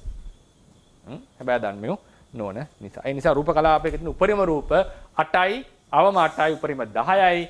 අනිෂ්පන්න රූපයක දැක්කට පස්සේ තමයි අපිට අර වගේ 11 12 13 කියන සංඛ්‍යා එන්නේ. ඒ නිසා ඒකත් අපි සාකච්ඡා කරුණා. අපි පාඩම අහවර කරනවා. ප්‍රශ්න අහන්නට අවස්ථාව ලබා දෙමු. ඒක තමයි වැදගත්. සාන්නසේ අහන්නේ ද යථාලාභය කියන්නේ මේ අර සුදුසු පරිදි ගන්න කියන එක. කොහොමද එහෙම කරේ? දැන් අභිධර්ම පාඩයක් යනකොට කොහොමද එහෙම යථාලාභ වශයෙන් යොදාගන්නේ? මොකද්ද ඒකේ පදනම? ඒකයි සාන තමයි මම එක වාක්‍යයක් කිව්වා. යථාලාභය කියන එක යොදන්නට නම් ඊට කලින් යම් පදනමක දැනුම තියෙන්නට වෙනවා. යථාලාභ නැත්නම් යොදන්න බෑනේ. අර උපමාව ගත්තම ගල් කැට යන්නේ නැහැ කියන එක ස්ථිර කරගෙන අපි. ඒ නිසා තමයි කියන්නේ ගල් කැට යෑමක් ඒක ප්‍රායෝගික නැහැ. ඒ නිසා වෙන්න බෑ කියලා. ඒ නිසා තමයි අපි කතා කරේ මේ වැඩසටහන ඇත්තම කිව්වොත් එහෙම දැන් ඒක වැඩසටහන ගැන කියන්නේ නෙමෙයි. ඒක වැඩසටහන ඇත්තම තේරවාදයේ මූලධර්ම කියලා නම් කරේ. මේක තේරවාද අභිධර්මය කියලා නම් කරේ නැත්නම්. තේරවාදයේ මූලධර්ම. අභිධර්මයේ පදනම් වෙලා තියෙනවා තේරවාදයට ලොකුවටම. ඒක විශේෂයි. නමුත් අභිධර්මයට පවා පදනම් වෙච්ච පදනමක් තියෙනවා. ඒ තමයි බුදුරජාණන් වහන්සේගේ ඥාණය. බුදුරජාණන් වහන්සේ අවබෝධ කරගත්ත දෙය මුළු තේරවාද සම්ප්‍රදායයෙන් පදනම එතන තියෙනවා. ඒක මත තමයි මේ ගොඩනගන්නේ. ඒ ගොඩනැගීමේදී අභිධර්ම කටයුතු මත සමහර සූත්‍ර කරුණු පදනම් වෙලා තියෙනවා. සමහර සූත්‍ර තමන්ම මූලික સિદ્ધාන්ත බවට පත් වෙලා තියෙනවා. සමහර સિદ્ધාන්ත මූලික સિદ્ધාන්ත අටුවා විතරක් ලැබෙන ඒවා තියෙනවා. ඉතින් ඒ වගේ මේ ඒක ඉතින් කඩන්නවා ඊට පස්සේ ඒක හරි අමාරුයි. මූලිකම ත්‍රිපිටකයේ තියෙන સિદ્ધාන්ත අටුවා විතරක් තියෙන સિદ્ધාන්ත එහෙම හොයන්නට උනා. එහෙම ඒක වෙනම අධ්‍යයනයක් ඒක. මොකද අද අපි අධ්‍යයනය කරන්නේ නැහැ. අපි කෙලින්ම මේක එකම කිව්වොත් එම කුට්ටියක් වගේ අරන් තියෙනවා. මේ අධ්‍යයනයේ වකවානු වශයෙන් කඩන්නේ නැහැ අපි. ඉතින් ඒ නිසා තමයි අර මූලික સિદ્ધාන්ත කියන දැනුම ඕනේ. දැන් ආචාර්යන් වහන්සේ කෙනෙක් කියනවා නම් මෙතන යථාලාභයේ තියෙන්නේ කියලා. ඒකෙන් කියවෙනවා උන්වහන්සේ වෙන දැනුමක ඉඳලා මේ කතා කරා. ඒ වෙන දැනුම මොකද්ද? වෙන දැනුම කවරක්ද කියලා අහුවොත් ඒ වෙන දැනුම, ඒ මූලික දැනුම, මූලික સિદ્ધාන්ත අභිධර්මය, සූත්‍ර, අටුවා, විනය ආදී ඒවා එකතු කරලා සහ ඒ තුලින් තමන්ගේ නුවණ යොදලා ගොඩනගා ගත යුතු දෙයක්. ඒකත් මම කියන්නේ. සමහර ඒවා ඒ එකතු කරලා මේම එකක් පොදු බවක් අපි. ඒ කියන්නේ ඇත්තටම කිව්වොත් මේ ෆන්ඩමෙන්ටල්ස් ගොඩනගන්නේ මේ ෆන්ඩමෙන්ටල්ස් කියලා මම කතාව කරන්නේ. ඒක ගොඩනගන ක්‍රමයක් තියෙනවා. තොරතුරු ටික ගන්නවා. තොරතුරු ගත්තම සමාන බවක් පේනවා. ඒක තුල කියනවා එහෙනම් මේ වගේ දර්ශනයක ඉඳලායි දේශනාව කරලා තියෙන්නේ. දැන් මම කියන්නේ අපේ තියෙන්නේ doctrine of necessity කියලා.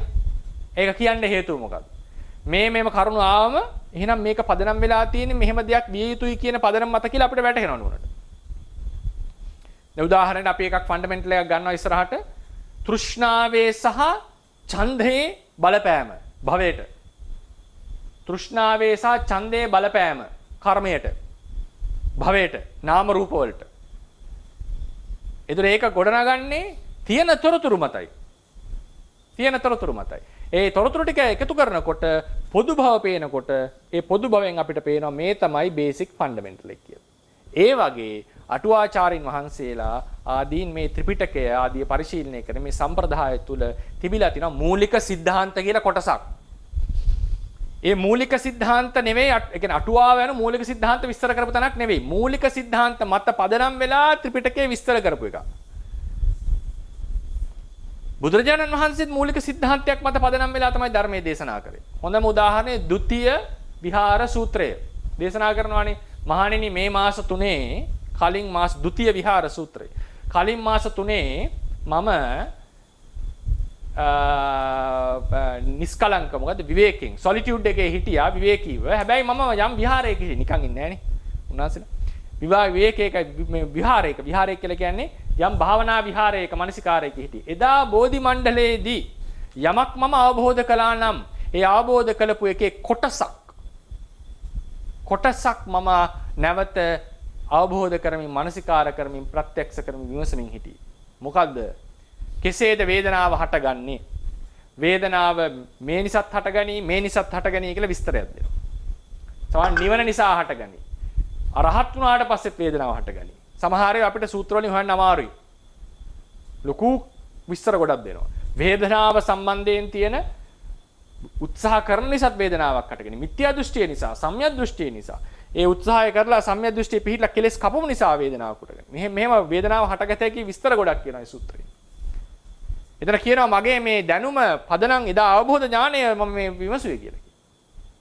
ඉතින් ගම්මේ වෙන්නේ මොකද්ද? උන්වහන්සේ තුල තිබිලා තියෙනවා. ඒ උන්වහන්සේගේ අවබෝධ ඥානය කියන එකක් තියෙනවා. ඒක මත පදනම් වෙලා තමයි සූත්‍රය දේශනා කරන්නේ. ඒක මත පදනම් වෙලා අභිධර්මයේ දේශනා කරන්නේ. කියනවානේ මම අවබෝධ කරපු දේවල් සහ දේශනා කරපු දේවල් අතර වෙනස. අතරගත්ත කොළ ටික සහ කැලේ තියෙන කොළ ටික නේද? මොනවද කිරි මොන උපමාවද?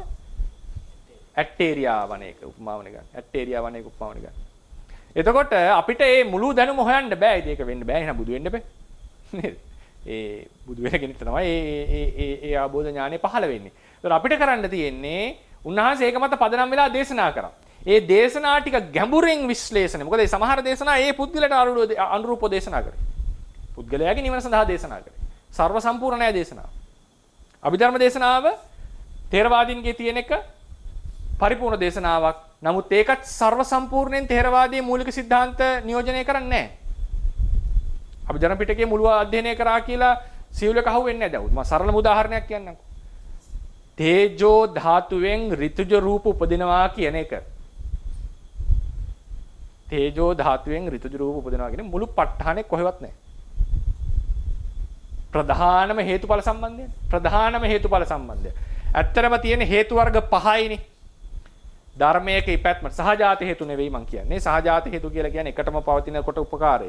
ඊට බාහිරින් තියෙන හේතු ගත්තා. මොකද අනිවාර්යෙන් යමක් හටගන්න කලින් හේතුවක් තියෙනවා. මොකද වෙන හේතුවක් තියෙනවද? වෙන හේතුවක්. හේතුවයි ඵල එකම වෙන්න බෑනේ. හටගන්න ගම්ම උමුණුම උපකාර කරගෙන හටගන්න උපකාර වෙන බව ඇත්ත. නමුත් ඒක මූලික හේතුඵලය නෙවෙයි. මූලික හේතුඵල හේතු වර්ග 5යි. යම් කිසි චිත්තුප්පාදයකට උපකාර වෙන పూర్ව චිත්තුප්පාදය. ඒක එකක්. పూర్ව චිත්තුප්පාදය එකක්.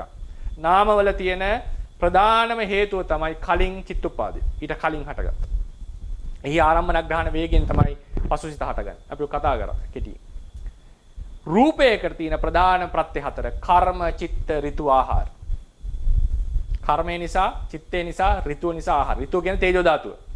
අපි කියන්නේ තේජෝ ධාතුව නිසා අලුත් රූප හට ගන්නවා වගේ. මේක ප ဋ ාණේ නෑ.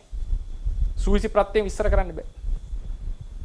පුරේ ජාත ප්‍රත්‍ය බෑ එකකවත් බෑ. පච්චා ජාත. ඒක තියෙන්නේ ථේරවාද සම්ප්‍රදාය ඇතුලේ බේසික් ෆන්ඩමෙන්ටල් එක. හැබැයි මූලික ෆන්ඩමෙන්ටල් එක. ඒ වගේ ථේරවාද සම්ප්‍රදාය කතා කරනකොට අභිධර්මයෙන් විතරක් මේක කතා කරන්න බෑ. සමහර කෙනෙක් හිතන් ඉන්නවා අභිධර්මය ඉගෙන ගත්තාම ථේරවාද ඉගෙන ගත්තා වේ සම්පූර්ණ නෑ. අභිධර්මය ඉගෙන ගත්තාම ථේරවාදයට ලොකු පදනමක් කරනවා. ඒක කතාවක් නෑ ඉගෙන. සමහර ථේරවාදයේ සම්පූර්ණයෙන් ඉගෙනගෙන මේක ගලපගෙන මේ බුද්ධ ථේරවාදීන්ගේ තියෙන බුද්ධ වචනේ තේරුම් අරගෙන මේක තුලින් විපස්සනාවට ආරූඪ කරලා කතා කරන්නට තව දේවල් ඉගෙන ගත යුතුයි. ඒ නිසා ඒ කියපු ෆන්ඩමෙන්ටල්ස් දැනුම තමයි ඔය යථාලාභ ණයට උපකාර කරගන්නේ. හරිනේ? එතන හොඳ ප්‍රශ්නයක් ඒක. ඒ ෆන්ඩමෙන්ටල් දැනුම තමයි මහා විහාර සම්ප්‍රදායේ ගුරු පරපුරෙන් අතින් අතට ආවේ කාලයක් ඉඳන්. බුදුරජාණන් වහන්සේ ඒකයි සමහර තැන්වල කියනවා මේ ෆන්ඩමෙන්ටල් එකට ප්‍රකීර්ණක දේශනාව කියලා. බුදුරජාණන් වහන්සේගේ ප්‍රකීර්ණක දේශනාව. ප්‍රකීර්ණක දේශනාව කියලා කියන්නේ පිටකේ සංග්‍රහ නොවිච්ච ත්‍රිපිටකේ සංග්‍රහ නොවිච්ච බුදුරජාණන් වහන්සේ ඒ තැන්වල කරපු අර්ථ විවරණ. පාරායුගයන් සමහර භික්ෂුවකට තේරෙන්නේ නැහැ සූත්‍රය. ඉතින් ගිහිල්ලා ඕක අහනවනේ අනිවාර්යෙන්. අපි හිටියත් අහනවනේ ගිහිල්ලා දෙවෙනි පාර ගිහිල්ලා බුදුරජාණන් වහන්සේ. නැත්තම් වැඩිහිටි ස්වාමීන් කෙනෙක්ගෙන් අහගන්නවනේ. උන්වහන්සේගෙමුත් අහගත් අවස්ථා ඇතිනේ ඕනතරම්. ඒතර මේ වගේ දේශනා සංග්‍රහ වෙලා නැහැ. දේශනා ත්‍රිපිටකේ. ඒ වගේ දේශනා තමයි අටුවාවට මූලය උනේ. අටුවාවට මූලය. සියලු අටුවා ප්‍රකීර්ණක දේශනාව කියලා එකක් නැහැ. අටුවාවට මූලය ලෙස අවිල්ලා තියෙන්නේ. ඒක උඩ මේ අටුවා වර්ධනය වෙනවා. අටුවා හැදෙනවා. ඒකට කියන්නේ ටීකාවේ අටුවාය අට කතාය මූලං මේ ප්‍රකීර්ණක දේශනාව. සමහර ටීකාවල කියනවා අට පටිකින්නක දේශනාව අට කතාව. ඒක ටිකක් අට කතාවේ මූලං මූලය. මට ඒ රෙෆරන්ස් එක දැන් මේ වෙලාවේ මතක් වෙන්නේ නැහැ. ඉතින් ඒ වගේ මේ සියල්ල තමයි දැන් අපිට වෙන්නේ මොකද්ද? අපිට ශ්‍රාවකයෝ වශයෙන් මේ මුළු තොරතුරු ටික එකතු කරලා තමයි මේ ෆන්ඩමෙන්ටල් දැනුම තේරුම් ගන්නට තියෙන්නේ. ඉස්සර උනේ ඒක භික්ෂූන් අතර සාමාන්‍යයෙන් තිබිච්ච දැනුමක්. අද ඒක සම්ප්‍රදායෙන් සම්ප්‍රදායට ආවා. පරපුරෙන් පරපුරට. ක්‍රමවේදය. ඒක තමයි අර මං කිව්ව අටුවා මේ බුරුමේ තියෙනවා කියලා. විවරණ ක්‍රම, ණය ක්‍රම නේද? ඒ තමයි ආචාර්ය පරම්පරාවෙන් එන ක්‍රමය. ඒක පොත්වල ලියවිලා නෙවෙයි. ත්‍රිපිටකයේ සංග්‍රහ කරලා තියෙන යම් කිසි මෙතඩ් එකකට. ඒක විවරණය කරන ක්‍රමය වෙනම ගුරුවරු අතරින් අතරට එන්නේ. ඔක්කොම ලියන්න කරන්න යන්නේ නැහැ. ඒතකොට ඒ සියල්ල මත පදනම් වෙලා තමයි යථාලාභ නායකයම අපි තෝරගන්නේ. පැහැදිලි නේද? තේරුම් ගන්න සම්බන්ධ මේ අවසරයි. හරි. සාමාන්‍යයෙන් මේ දැන් අපි ස්වාමීනාස කෙනෙක්ද කතා කරන්නේ? නෑ සමහර ගිහි කෙනෙක්. හරි. සාමාන්‍යයෙන් දැන් අපි නිශ්චය වෙන්නේ කියලා කතා කරන සම්මතයේ මේ අවස්ථාව හැරි ඉතිරි අවස්ථාව දුන්න කියලා කිව්වනේ සම්මතයේ. ඒ ධාතුව හැරි ඉතිරි ධාතුව. සාමාන්‍යයෙන් දැන් එතකොට අපි දැන් ගණයක් ගත්තොත් ඒ ගණේ තවත් ගණයක් එක්ක අන්තර්ක්‍රියා කරන එක අපිට එතන ඒක නෙවෙයි ඒක නෙවෙයි මෙතන ගත්තේ අපි. අපි මේ රූප කලාපය ඇතුළේනේ ගත්තේ. රූප කලාප අතර එක කතා කරේ නෑ තාම අපි. ඒක ගණයක් තව ගණයක් එක්ක තියෙන එක අපි කතා කරේ නෑ. ඒක අපි ඉදිරියේදී කතා කරා. හරිනේ? එතකොට හරි ඔබතුමාගෙන්. එතකොට වෙන ගාදු ධනයක පටවිය ඒ පටවිය අසුරු කරනවා. හැබැයි කලාපයේ ඇතුලේ පටවි දෙකක් නෑනේ. එක පටවියයි නේ තියෙන්නේ. කලාපයේ ඇතුලේ මේ අපි තාම ඉන්නේ. කලාපයෙන් එළියට අවිලා අන්තර් කලාපයට ආවම ඔබතුමාගේ ප්‍රශ්නෙට ඒ කියන්නේ ඔය ප්‍රශ්නෙට උත්තරයක් හම්බෙයි කියලා මම හිතනවා. අවසරයි ස්වාමීන් වහන්සේ. තෙරුවන් සරණයි. අභිවර්ණ කියලා කෙනෙක් කතා කරන්නේ. තෙරුවන් සරණයි. ස්වාමීන් වහන්සේ දැන් රූප කලාපයක මහා භූත සතර සහ වර්ණ ගන්ධ රස ඕජා කියලා තියෙනවානේ. අවම 8ක් වහන්සේ දේශනා කළා පරිම 10ක් කියලා. ඒකේ වර්ණ ගන්ධ රස ඕජා දැන් මහා භූත අපිට ඊයේ පෙරේදා වලින් තේරුණා මේ මහා භූත අතර එකිනෙකට කොහොමද ඒක වෙන්නේ කියන එක. ඒක වර්ණ ගන්ධ රස ඕජා කොහොමද හැමෙතන ඉස්මතු වෙන්නේ? හරි ඒක මට කොහොම පිං. ඒක අපි විස්තර ලියලා තියෙන්නේ. නමුත් මේ විස්තර කරන්න බැරි වුණා. යන් අපි පිටුව 4ට. ඒක හොඳයි ඒක අපේක. නම්බර 4ට යන් ඒක. රූප කලාපය තුළ උපාදාය රූප වල පැවැත්ම නම්බර 4 පිටුව. එතන මේ කියනවා තේරවාද සම්ප්‍රදායට අනුව සතර මහා ධාතුන් එකට හට ගන්නා කල්හි තවත් ගති ස්වභාව 4ක්ද ඒවා සමග හටගන්න. ඒක සතර මහා ධාතු එකතු වෙනකොට පවතින 4ක්. ඒක ඇයි කියලා විස්තර කරන්නේ නැහැ. මේ 4 පහළ වෙනකොට පහළ වෙනවා ඒකට. 4 පහළ වෙනකොට පහළ වෙනවා. සමහර මතයක් තියෙනවා මේකෙන් පටවිය කාය ප්‍රසාදයට මේ මොනවද ගන්ධයට උපකාරයි වායෝ එක කොහොමම කියලා ඒ ධාතු හා ඒ මට මතක හිටින්නේ මොනවද මේ උපාදාය රූප වල සම්බන්ධයක් ගැන කියනවා. නමුත් ඒක සාමාන්‍යයෙන් මතේ නෙවෙයි මේ 14 එකතු වෙනකොට මේ 4 හට ගන්නවා. ඒ නිකන් ධර්මතාවයක්. ඒක නිකන් මොකද්ද ඒක තමයි වෙන සිද්ධිය කියලා කියන්නේ. මොකද්ද 4 වර්ණ ගන්ධ රස ඕජා කියන 4. හරිනේ ඒක පහළ වෙනවා කියලා තමයි කියන්නේ. ඇයි පහළ වෙන්නේ මොකද්ද හේතුව එහෙම මොනවත් ඉස්සර වෙලා නැහැ. හැබැයි ඊට පස්සේ මොනවද ඒක ඊළඟට බලන්න ඒකෙන් ලැබෙන උපකාරී රූප කලාපෙ රෝමන් ඉලක්කම් 8 රූප කලාපයට වර්ණ ගන්ධ රස ඕජාවෙන් ලැබෙන උපකාරකත්වය. උපකාරය මොකක්ද? වර්ණ ගන්ධ රස වලින් කිසිම උපකාරයක් නැහැ. වර්ණ ගන්ධ රස වලින් කිසිදු උපකාරයක් නැහැ. ඒක වෙන්නේ හිතට ඔබ්ජෙක්ට් එකක්. හිතට අරමුණක් තමයි මේ වර්ණ ගන්ධ රස. ඕජාව ගත්තොත් අජීවී වස්තු වල තේරවාදයේ හැටියට අජීවී වස්තු වල ඕජාව ඒ වස්තුවට උපකාරයක් කරන්නේ නැහැ. ඔක අපි ඕජා රූපේ කතා කරනකොට විස්තර. අජීවී වස්තු වල ඕජාව ඒ රූපයට අජීවී වස්තු කියලා ගම ශරීරේ. ඒ ශරීරයේ තියෙන අජීවී ශරීරයේ තියෙන සාක ඇතුළුව මේ කියනවා. ඒ සියලු රූප කලාප වලට උපකාරයක් නැත.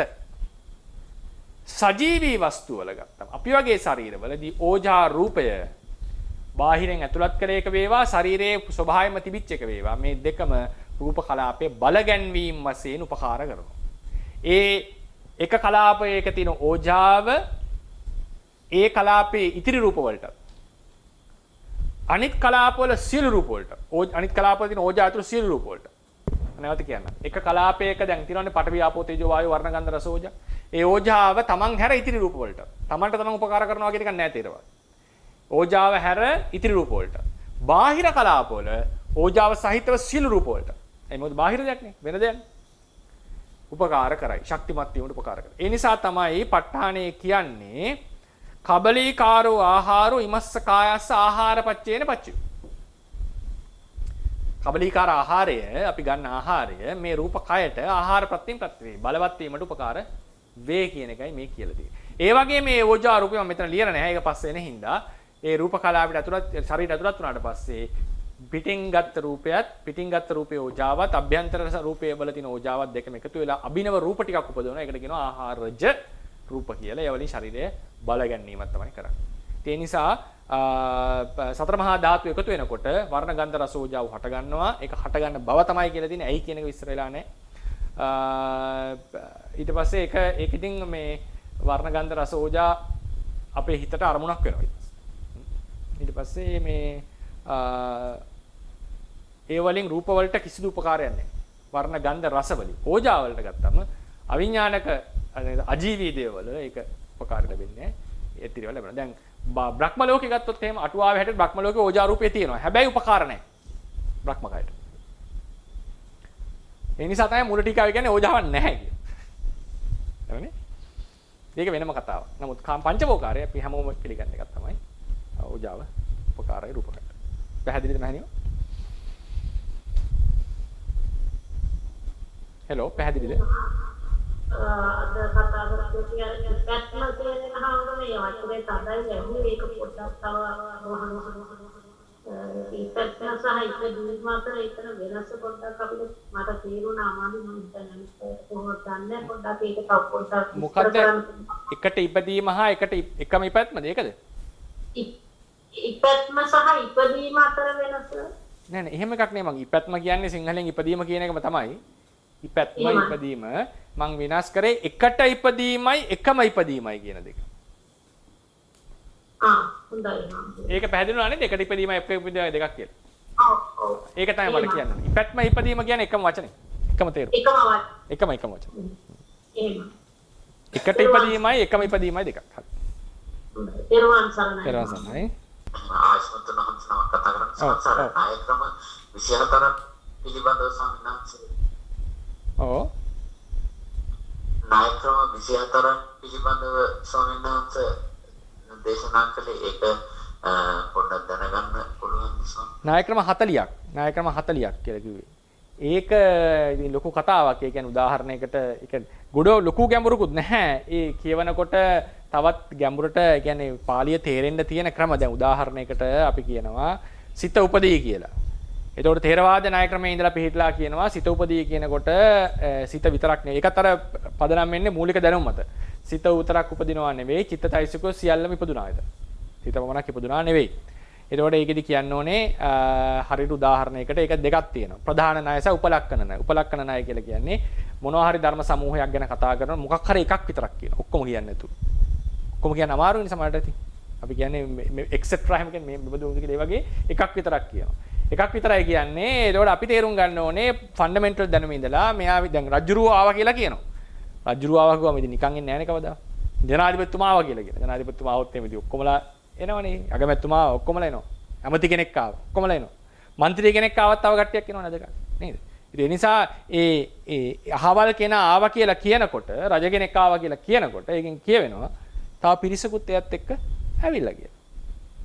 මොකද හේතුව පාලකේ මොනම රටකවත් පාලකෙක් තනියම එහෙම එනවා අඩුයි වෙස්වලාගෙන යනවා. හරි. ඒතකොට ඒ වගේ ඒකට කියන්නේ ප්‍රධාන ණය.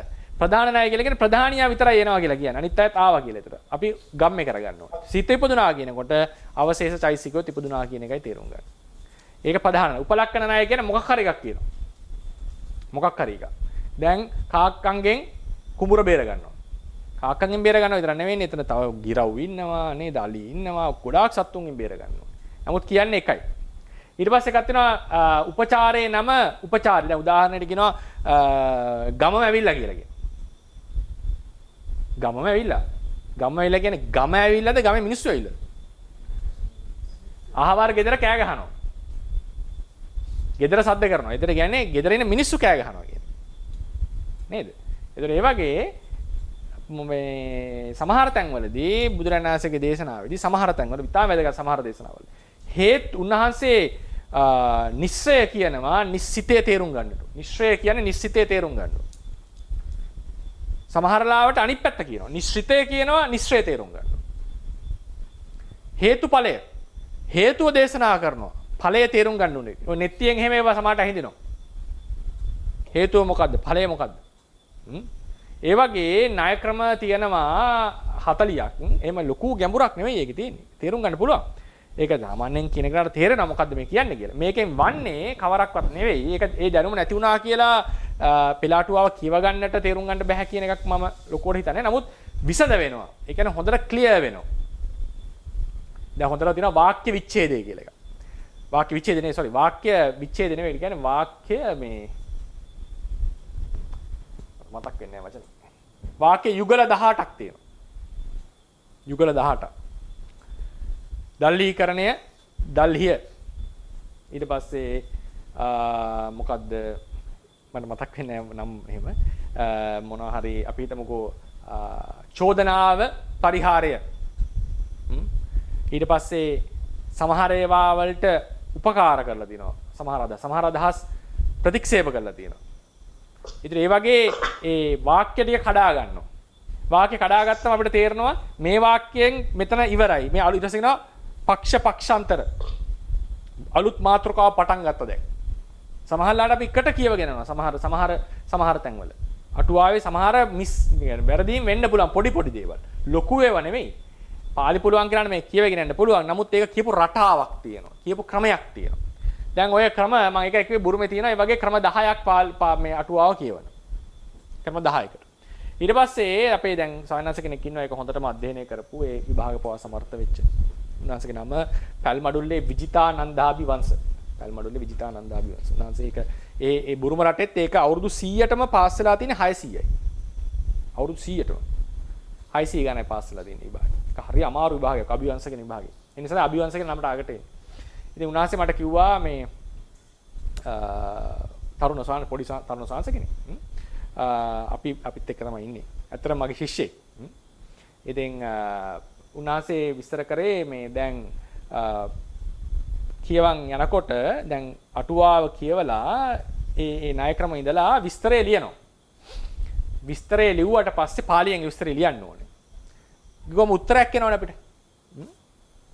ඒ උත්තරය බොහෝ සෙයින් ටීකාව බලනකොට ටීකාවට සමානයි. අද මේ ණය ක්‍රම දාලා අටුවාව විවරණය කරාම ලැබෙන උත්තරේ ටීකාවට සමානයි බොහෝ සෙයින්. මොකද්ද මේකෙන් ගම්මේ වෙන්නේ? ටීකාව ලියලා තියෙන මොකක් හරි ෆෝමැට් එකකට. ඔහේ ආවට ගියාවට ලියපුවා නෙවෙයි. අද වුණත් ඒක රීප්‍රොඩියුස් කරන්න පුළුවන්. සමහර තැන් බෑ. සමහර අදහස් තියෙනවා ටීකාචාරින් වහන්සේලාගේ. ඒක වෙනයි. ඒක පෞද්ගලික අදහස් ආපු තැන් තියෙනවා. සම්ප්‍රදායෙන් ආපු අදහස් ආපු තැන් තියෙනවා. ඒක වෙනයි. ඒව ගන්න බෑ. ඒක ඉතින්. ඒක තේරෙනවද? නමුත් අර ලියපු ෆෝමැට් එක විස්තර කරපු ක්‍රමය පදච්ඡේදය කොහොමද කරලා තියෙන්නේ මොනවද ඒකේ යොදපු ණය මේ වගේ දේවල් උන්වහන්සේලා යම් දැනුමක් පදනම් කරගෙන යම් දැනුමක් ඉගෙන ටීකාව කියවලවත් නැහැ යම් දැනුමක් ඉගෙන ගන්නවා. ඔය ෆන්ඩමෙන්ටල් දැනුම ඉගෙන ගන්නවා. ඊට පස්සේ අටුවාව හම්බ වෙනවා. අටුවාව ඉඳලා ඒක කියනවා මේ ක්‍රමයට විවරණය කරන්න. ඒතර උන්වහන්සේලා උත්තරේ ලියනවා. උත්තරේල ටීකා බැලුවම ටීකාවට සමාන උත්තරයක් එනවා බොහෝසේ. ඒ වචන සියල්ල ඒ විදිහටම එන්නේ නැහැ. ෆෝමැට් එක සමානයි. ඒකේ මොකද්ද මේ කියන්නේ? මහා විහාරයේ ථේරවාදයේ තියෙන අටුවාව පෙළ අටුවාවයි ටීකාවයි ලියලා තියෙන යම් කිසි ක්‍රමවේදයකට. හිතුමතේ ඔය තැන් වලින් අරගෙන ඒව ලියලා නැහැ. ක්‍රමවේදයක් කියලා එකක් තියෙනවා. ක්‍රමවේදයක්. ඒතර ඒ ක්‍රමවේදය තමයි ඔය එකක් තමයි ඔය 49 කියලා කියන්නේ. ඒක ඇත්තටම 56ක් දක්වා වර්ධනය වෙනවා. ඊට පස්සේ අපි එහෙ කියන්නේ නීලීසේ ඩීසේ කියලා. කියන්නේ ණය 40 කියලා. ඒ වගේ ක්‍රමයක්. ඉතින් ඒක ඒවා නැති වුණා කියලා පෙළට්ටුවා කියව ගන්න බෑ කියලා මම කියන්නේ නැහැ. මම කියවන්න පුළුවන්. ඒ අර්ථය ගන්න පුළුවන්.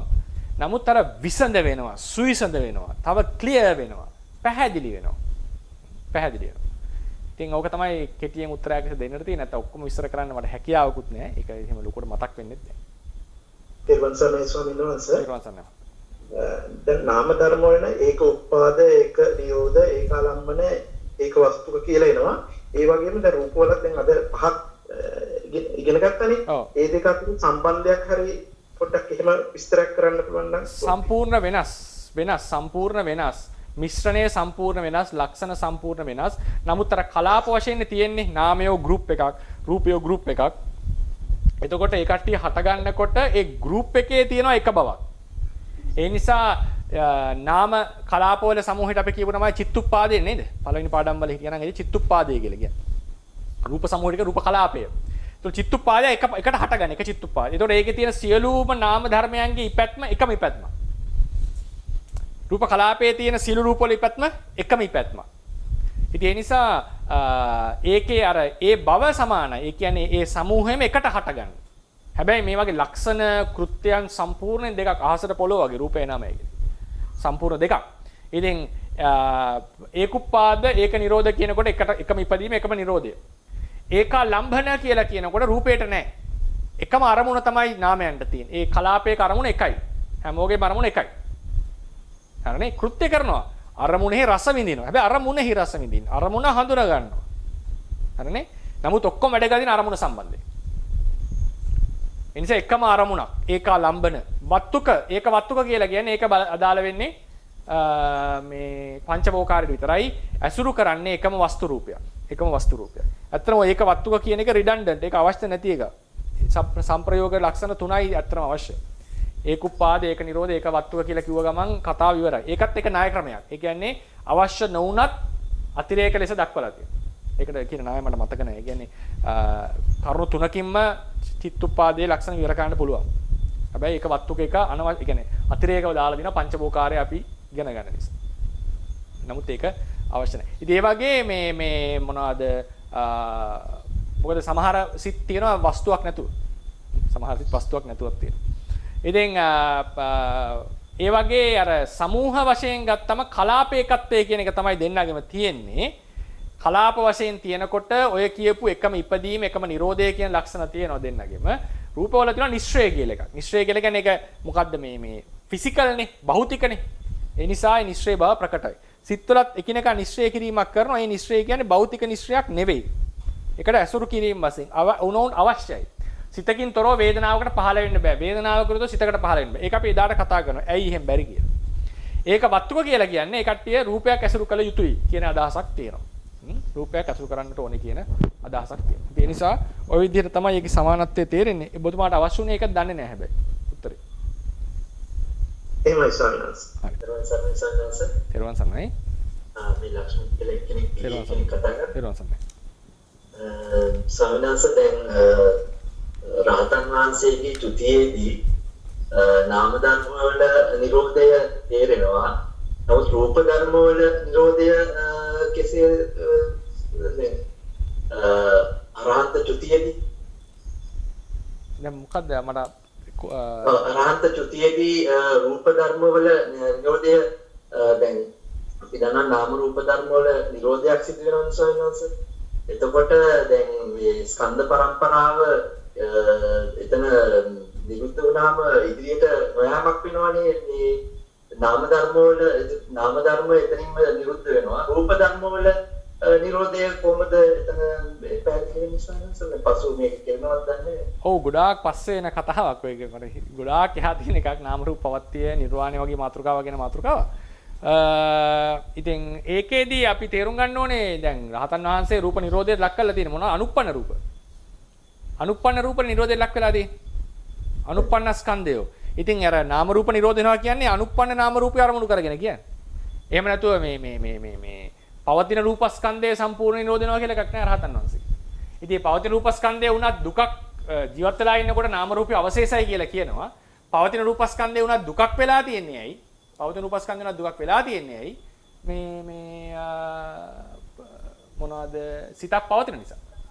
සිතක් පවතින නිසා. ඉතින් ඒ නිසා මොනවාද පවතින රූපස්කන්ධය දුකක් වෙන්නේ සිතක් පවතින නිසා. ඒ නිසා නාමස්කන්ධය නිරුද්ධ වුණාම රූපස්කන්ධය ඉතිරි වෙලා තිබුණත් ඒක අනුපාදින්න එකයි. ඒක ඉතින් ඒකේ කිසි ප්‍රයෝජනයක් නැහැ. ඒකෙන් මොකක්වත් දුකකට මොකක්වත් ඒ කියන්නේ ඒකේ කිසිම මේකක් නැහැ. ඒක සම්පූර්ණයෙන් ඒකත් එක්ක සම්බන්ධයෙන් නැති වෙලා තියෙනවා. ඉතින් ඒ නිසා අර නාම රූප නිරෝධ වෙනවා කියලා කියන අශේෂව නිරෝධ වෙනවා කියලා අදහස් කරන්නේ අනුප්පන්න ස්කන්ධයන්ගේ නිරෝධය ගැන මේ තියෙන්නේ. අනුප්පන්න ස්කන්ධයන්ගේ නිරෝධය. ඉතින් පවතින චිත්ත පරම්පරාවත් සිඳිලා යනවා. ඒකත් ගන්නට පුළුවන්. ඉතින් පවතින රූප පරම්පරාව තිබුණා කියලා ඒකේ කිසිම ප්‍රශ්නයක් වෙලා නැහැ. මොකද ඒක දුකක් ලෙස සලකන්නට සාධක නැහැ. මොකද සිතේ සම්බන්ධයක් නැති නිසා. අනුම තරමේ කර්ම ශක්තියවත් නානුසේවත් මොකෙක්වත් සම්බන්ධයක් නැහැ නේ. ඔව්. පැහැදිලිවද දන්නේ? පැහැදිලි සර්. අවසරයි ස්වාමීන් වහන්සේ අභිවර්ණ කියන කතා කරන්නේ. අර වහන්සේ අටුවා ටීකා ගැන කියනකොට ඇත්තටම අවසරනට ටීකාව කියන්නේ මොකක්ද? ටීකාව කියන්නේ අටුවා විස්තර කරපු පොත මෑනියෝ. ටීකාවක් යනු අටුවා විස්තර කරපු පොතක්. අටුවාව කියන්නේ සාමාන්‍යයෙන් ටීකාව කියන වචනේ යොදන්නේ මොකක් හරි පොතකට ලියපු විස්තරයක් ටීකාවක් වෙයි. මොකක් හරි පොතකට. පෙළට ලියපු එකට ටීකා කියන්නේ. නමුත් ථේරවාදයේ තියෙන එකක් තමයි ත්‍රිපිටකයට ලියපු විවරණයට අටුවා කියලා විශේෂ නමක් දුන්නා. අර්ථ කතා කියන්නේ අර්ථය විස්තර කරපු විවරණ. ඉතින් නැත්තම් සාමාන්‍යයෙන් මොකක් හරි පොතකට ලියපු එකට ටීකා කියලා කියන්නේ. ටීකාවක් කියන විවරණය. ටීකාවක් කියන විවරණය. ඊට පස්සේ ඔකේ තියෙනවා මේ දැන් උදාහරණයකට විවරණ ක්‍රම කීපයක් තියෙනවා ඉන්දියාවේ. එකක් තමයි ටීකාව කියන එකක්. ඊට පස්සේ එකක් තමයි හතරක් තියෙනවා. මට වචනේ ඉන්නේ නැහැ එකපාරට. භාෂ්‍ය කියලා එකක් තියෙනවා. කොහොම ක්‍රම හතරක් තියෙනවා. මේ හතරෙම තියෙන්නේ හතර විදිහක විවරණ. හතර විදිහක විවරණ. අනේ ඒ ක්‍රම වල තියෙන්නේ. ඉතින් ඒකේ එකක් තමයි ටීකාව කියලා කියන්නේ. ටීකාව යනු යම් කිසි පොතක තියෙන නොපැහැදිලි අර්ථ ආදී විස්තර කරපු ක්‍රමයක්. නමුත් ඒ වගේ විස්තර ක්‍රම තව තුනක් තියෙනවා. ඉතින් ඉන්දියාවේ තියෙන ක්‍රමයක්. මට ඒ වචන තුන මතක් වෙන්නේ නැහැ එකපාරට. ඊට පස්සේ මේ ටීකා එතකොට මේ පෙළට ලියපු එකට ටීකාව කියලා කියන්න පුළුවන්. නමුත් ථේරවාදීන් මොකද කරේ? ඒකට ටීකා කියන්නේ නැතුව අර්ථ කතා කියලා වචනයක් දුන්නා.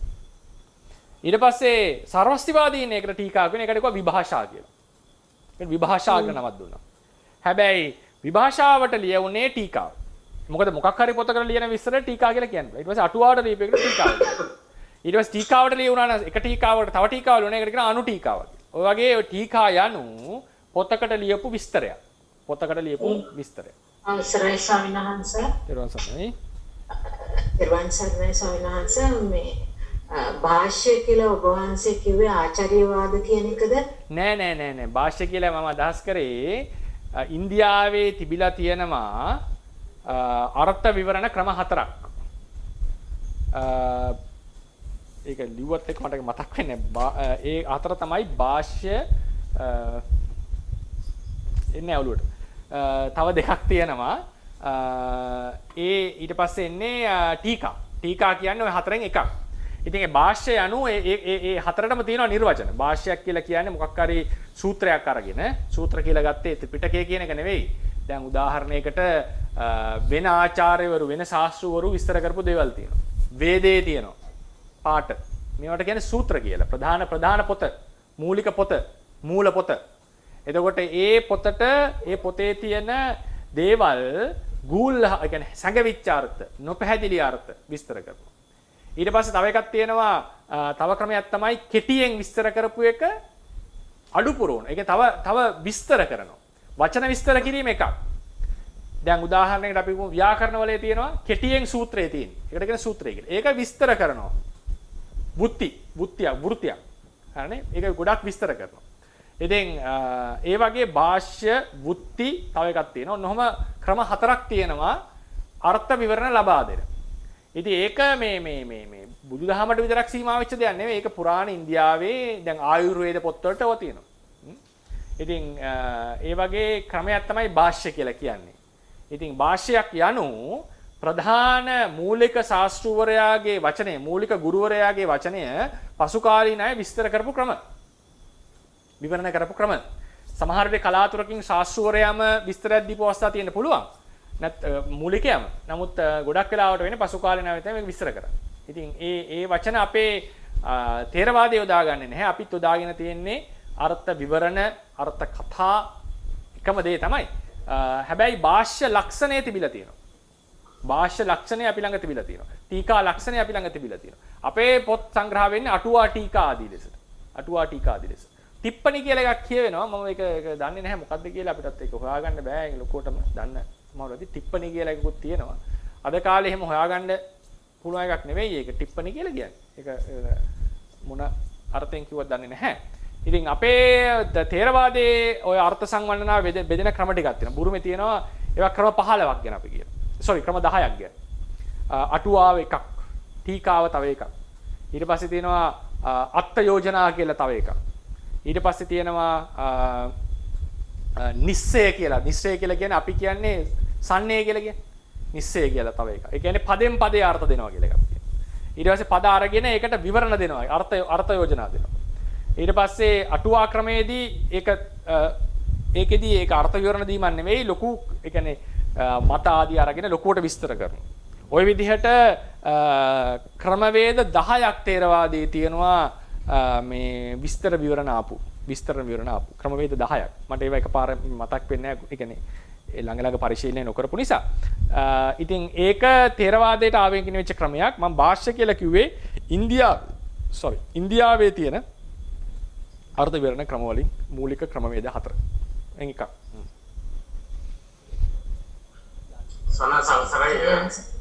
තේරුවන් සන්නයි මහත්තයා. කියන්නේ. ඔව් තේරුවන් සන්නයි. ගැටපද කියලා හරි. ගන්ටි. බොහොම ගන්ටි කියලා එකක් තියෙනවා. ගන්ටි කියලා එකක් තියෙනවා. ගන්ටි කියලා කියන්නේ ගැටේ ලියනවා කියන එකනේ. ගැටයක් කියලා කියන්නේ විසඳ ගන්න බෑ කියන එකනේ. ඒක ලියන එක තමයි ගැටපදේ. ඔව් මෑනියෝ. අවසරයි සානාංශ මම අහලා තියෙන විදිහට මේ සහ මේ බුද්ධ දේශනාවේ තියෙන ගැටලු සහිත තැන් විවරණය කරන්න තමයි අටුවා කියලා ලියවිලා තියෙන්නේ. හරි. වල තියෙන ගැටලු සහිත තැන් තවදුරටත් විස්තර කරන්න තමයි ටීකා කියලා ටීකා ලියවිලා තියෙන්නේ. ඊට පස්සේ ටිප්පණි කියන්නේ ඒ තවදුරටත් විස්තර කරන මේ ග්‍රන්ථ ඊට අමතරව තව අර ලීනත්ත කියලා සැඟවුණු අර්ථ ප්‍රණය කරලා තියෙන පොත් ඉත්නි කියලා තවදුරටත් විස්තර කරන පොත් එහෙම තමයි මම අහලා තියෙන්නේ. හරි. බොහොම පිං. එහෙම තමයි අර ටිප්පණි කියන එකේ එහෙම විවරණයක් එනවා. නමුත් අපිට හොයාගන්න නැති එක තමයි ප්‍රශ්නේ තියෙන්නේ. ටිප්පණියක් කියලා. බොහොම පිං ඒක අනේ ඒක පිළිවෙලට විස්තර කරන් ආපු පොත් ටික. ටීකාවත් විස්තර කරපු පොත තමයි ටිප්පණිය කියලා අපි හිතන්නේ. ඒකට අර කොහොමවත් හොයාගන්න සාධකයක් නැති නිසා තමයි මම කිව්වේ ඒක කොහොමද දන්නේ නැහැ කියලා. ලීනත්ත වන්නනා කියන එකෙත් එක විස්තරයක් වෙන්නට ඕනේ මේ සාමාන්‍යයෙන් ටීකාවල ටීකා මුලින්ම හඳුන්වලා නැහැ ටීකා කියන වචනේ. ටීකා කියන වචනේ එන්නේ ගොඩාක් පස්සේ. මුලින්ම හඳුන්වලා තියෙන්නේ ලීනත්ත වන්නනා. ලීන කියලා කියන්නේ හැඟවිච්ච කියන අර්ථය. ලීනත්ත කියලා කියන්නේ හැඟවුණු අර්ථය. හැඟවුණු අර්ථය විවරණය කරපු එක තමයි ලීනත්ත කියලා කියන්නේ. ලීනත්ත වන්නනා. ඉතින් ඒකත් සමහර මුල් කාලේදී ටීකා හඳුන්වලා තියෙන්නේ ලීනත්ත වර්ණා කියලා වචනේ. ඉතින් ඒ නිසා අර වගේ බොහොම පිං ඒ වගේ අර මේ විස්තර විවරණ ගොඩක් මේ පොත් කියනවා. මේ පොත් වර්ග ටීපයක් තියෙනවා. මොකද ඔබතුමේ වචනයක් කො ලීනත්ත වර්ණා ඊට පස්සේ එකක් කිව්වා මොකක් කරේ? දීපනි. right. දීපනි. හරි. ටිප්පණී කියන්නේ විවරණ කරනවා, විස්තර කරනවා. පැහැදිලි කරලා දෙනවා. ඔව්. තෙරුවන් සරණයි ස්වාමීන් වහන්සේ. දැන් බුදුරජාණන් වහන්සේ මේ සූත්‍රයක් දේශනා කරාට පස්සේ ඒකේ ප්‍රශ්න මතුනාම සමහර ස්වාමීන් වහන්සේලා ගිහිල්ලා එක්ක බුදුරජාණන් වහන්සේගෙන් හරි මහා කච්චායන ස්වාමීන් වහන්සේගෙන් හරි ප්‍රශ්න අහනවානේ. ඒතකොට ඒ ප්‍රශ්න වලට දෙන උත්තර පෙළටම යනවද නැත්නම් ඒක අටුවාවක් විදිහට වෙනම ලියවෙනවද? ඒක සමහර ඒවා පෙළේම තියෙනවා. සමහර ඒවා පෙළේම තියෙනවා. දැන් කච්චායන ස්වාමීන් වහන්සේ මදුපිණ්ඩික සූත්‍රය, රාරිපුත්ත ස්වාමීන් වහන්සේ දේශනා කරපු සූත්‍ර, ධම්මදායාද සූත්‍රේ ඉතින් මේ තැන්වල තියෙනවා. ඊට පස්සේ ඔය චච්ච විභංගේ වගේ ඒවා කෙලින්ම ධම්මචක්කයට ලියපු අටුවාවක් නේ. නේද? ධම්මචක්කයට කරපු විවරණයක්. ඉතින් ඒ වගේ මේ සමහර අර්ථ විවරණ ත්‍රිපිටක පාළිය ඔබට දකින්න පුළුවන්. සමහර අර්ථ විවරණ අපේ සම්ප්‍රදාය කියනවා ඒක ත්‍රිපිටකයට එකතු කරන්නේ නැතුව ආචාර්යවරුන් අතරින් ආවා කියලා. ආචාර්යවරුන් අතරින් ආවා කියලා කියනවා. ඉතින් මොකක්ද ආවේ මොකක්ද ආපු නැති කොටස් ටික කියලා අපිට හොයාගන්න බෑද? ඒක තමයි ප්‍රධානම කාරණාව. හැබැයි මුළු අටුවාවම එහෙම ආපු සම්ප්‍රදායක්ද කියලා කිව්වොත් ඒකට තොරතුරු නෑ. මොකද හේතුව මහා අටුවාවේ ආපු සමහර තොරතුරු බුද්ධඝෝෂාවේ ප්‍රතික්ෂේප කළා දිනවා. ඊට පස්සේ ඔය තව එකක් තියෙනවා මහා පච්චරිය කියලා අටුවාවක්. ඒ මහා පච්චරිය අටුවාව ලිව්වා කියන රහතන් වහන්සේලා නේද? ඒකේ ආපු සමහර අදහස් බුද්ධඝෝෂාවේ ප්‍රතික්ෂේප කරනවා. ඒ විනයටදී ප්‍රතික්ෂේප කරලා තියෙනවා. ඊට පස්සේ පාලි අටුවාවේ තියෙනවා සමහර ඒවා ටීකාවෙන් ප්‍රතික්ෂේප කරලා තියෙනවා. ඉතින් ඒක ප්‍රතික්ෂේප කරන්නට හේතුව මොකක්ද? ප්‍රතික්ෂේප කරන්න හේතුව ඒ උන්වහන්සේලා දැන් කවුරුත් පෙළ ප්‍රතික්ෂේප කරන්න යන්නේ නැහැ. ඒකට අත ගහන්නේ නැහැ. මොකද ඒක තමයි ප්‍රධානම සෝස් එක. ඒකේ සමහර වචන දුරුත්ත වචන තිබුණොත් එහෙම වැරදි වචන ඒවා කතා කරනවා. ඒවා ගැන මේක මෙහෙම නෙවෙයි මේ වචනේ වෙන්න ඕනේ කියලා. නමුත් ඒකේ අර්ථය එක්ක චැලෙන්ජ් කරන්න යන්නේ නැහැ. මොකද බුදුරජාණන් වහන්සේ සියල්ල දන්නවා කියන පදනමේ තමයි තේරවාදයේ ගොඩනැගලා තියෙන්නේ. ඉතින් ඊළඟට වෙන්නේ මොකද්ද? දැන් ටීකායම කියනවා යම් හේකින් අටුවාවල කතා මොකද නම් ගොත් ආදී වෙනස් වුණා නම් ඉතිහාසමය කතා වෙනස් වුණොත් ඒක ගැන වැඩි සලකන්න එපා. මොකද ඒක විසඳගන්න ක්‍රමයක් නැහැ. හැබැයි ධර්මය සම්බන්ධයෙන් අඩුවක් තිබුණොත්, ධර්ම විවරණයේ අඩුවක් තිබුණොත්, ධර්ම පද සම්බන්ධයෙන් අඩුවක් තිබුණොත් ඒක හරි ගස්සන්න ඕනි. ඒක හරි ගැස්සිය යුතුයි. එතකොට ඒක කාලානුරූප වෙනකොට වෙනස් වුණාද නැද්ද කියන වගේ වනේ සමහර අදහස් තියෙන්නේ. ඒක කියන්නේ ඒක ලේඛන දෝෂ කියන තැනට යන්නේ නැහැ. සමහර තැන්වල කියලා තියෙනවා මේ ලේඛන දෝෂ තියෙන්නේ ආචාර්යවාදයේ කියලා. ඒවා ලේඛන දෝෂ කියලා සලකන්න පුළුවන් ඒවා නෙවෙයි. ඒවා කෙලිම අදහස් වල ඒ කියන්නේ උදාහරණයකට ඒ කියන්නේ අදහස් වල තියෙනවා වෙනස්කම්. මේ අදහස පැහැදිලිව විවරණය කරපු අදහස මේක මෙසේ නොවිය යුතුයි කියලා ඇවිල්ලා තියෙන තැන තියෙනවා. ඉතින් ඒ වගේකින් කියවෙන්නේ අටුවාචාරින් වහන්සේ ටීකාචාරින් වහන්සේයි නැහැ මේ මුළු අටුවාවම බුද්ධ වචනයක් කියන තැන. නැත්තම් උන්වහන්සේගේ ප්‍රතික්ෂේප කරන්නේ නැහැ නේ වචනයක්වත්. ඒ නිසා මේ අපිට හරි අමාරුයි අද අටුවාවේ බුදුන්ගෙන් ආපු කොටස සහ නැති කොටස කියන එක බෙදාගන්න. ඔක තමයි ඇත්ත කතාව. ඒක බෙදා ගන්න හරි අමාරුයි. ශ්‍රාවකයන් විසින් ආපු එක මොකද්ද එහෙම කියලා. මොකද ඒ ඇනලිසිස් එක තියෙනවා අටුවාවේ. ඒ ප්‍රතික්ෂේප කරපු තැන් තියෙනවා. ඒ ප්‍රතික්ෂේප කරපු තැන හරිද වැරදිද කියන එක නේ වැදගත් වෙන්නේ. මහා අටුවාවේ සමහර තැන් බුද්ධඝෝෂාංශ ප්‍රතික්ෂේප කරනවා. ඊට පස්සේ සමහරලාට ටීකා වලින් බුද්ධඝෝෂාංශ ලියපෙක ප්‍රතික්ෂේප කරලා තියෙනවා. ඉතින් එතකොට වැදගත් වෙන්නේ මේ මතය හරිද නැද්ද කියන එකනේ උන්වහන්සේගේ ඇටිටියුඩ් එක. ඇටිටියුඩ් එකෙන් කියවෙන්නේ මොකද? හැබැයි පෙළට කවුරුත් අත ගහන්නේ නැහැ නේ ඔහොම.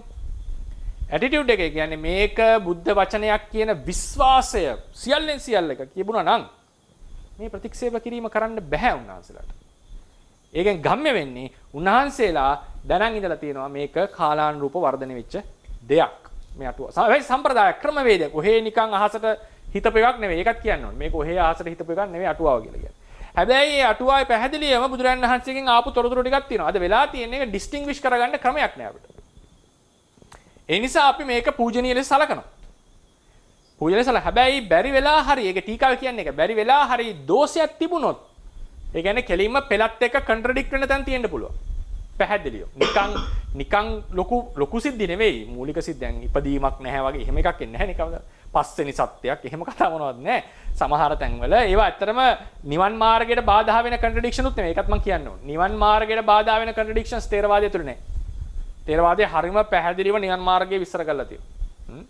ඉතින් සමහර කන්ට්‍රඩික්ට් තැන් එනවා. එතකොට ඒ වගේ තැන් ධර්මයේ ප්‍රශ්න එක ඉතිහාසමය තොරතුරු ප්‍රශ්න නැහැ. ඒක එහෙම තියන්නේ. මොකද එච්චර ගැටලුවක් නැහැ. මේ අහවල් ගමද කියලා තැන් දෙක එන්න පුළුවන්. නමුත් ධර්මය සම්බන්ධයෙන් ප්‍රශ්නයක් ආවොත් ධර්ම විවරණ සම්බන්ධයෙන් ප්‍රශ්නයක් ආවොත් එතනදී ඒක හරි ගැස්සිය යුතුයි. ඒක හරි ගැස්සිය යුතුයි. මොකද හේතුව ඒක ත්‍රිපිටකයේ තමයි මුල් තැන පවතින. ඒකට බලලා ඒක අනුව හරි ගස්සන්න වෙනවා. ඉතින් ඒ නිසා කියන්න ඕනේ අටුවාව බුද්ධ වචනයද කියලා කිව්වොත් ඒකට තොරතුරු තියෙනවා. ඒ කියන්නේ බුදුරජාණන් වහන්සේගෙන් ආපු ප්‍රකීර්ණක දේශනාව මුල් කරගෙන තමයි අටුවාව වෙන්නේ. නිසා බුදුරජාණන් වහන්සේගේ ආපු ණය ක්‍රමයේ තියෙනවා මෙතන. ඒක ගැන වාදයක් නැහැ. හැබැයි ඒක සියල්ලම ඒකද කියලා අහුවොත් ඒකටත් තොරතුරු නැහැ. එහෙම වුණා නම් ඒ ඉතිහාසයේ දන්න අටුවා පාළි අටුවාචාරින් වහන්සේලා ටීකාචාරින් වහන්සේලා අපිට වඩා ඊට කිට්ටුයි.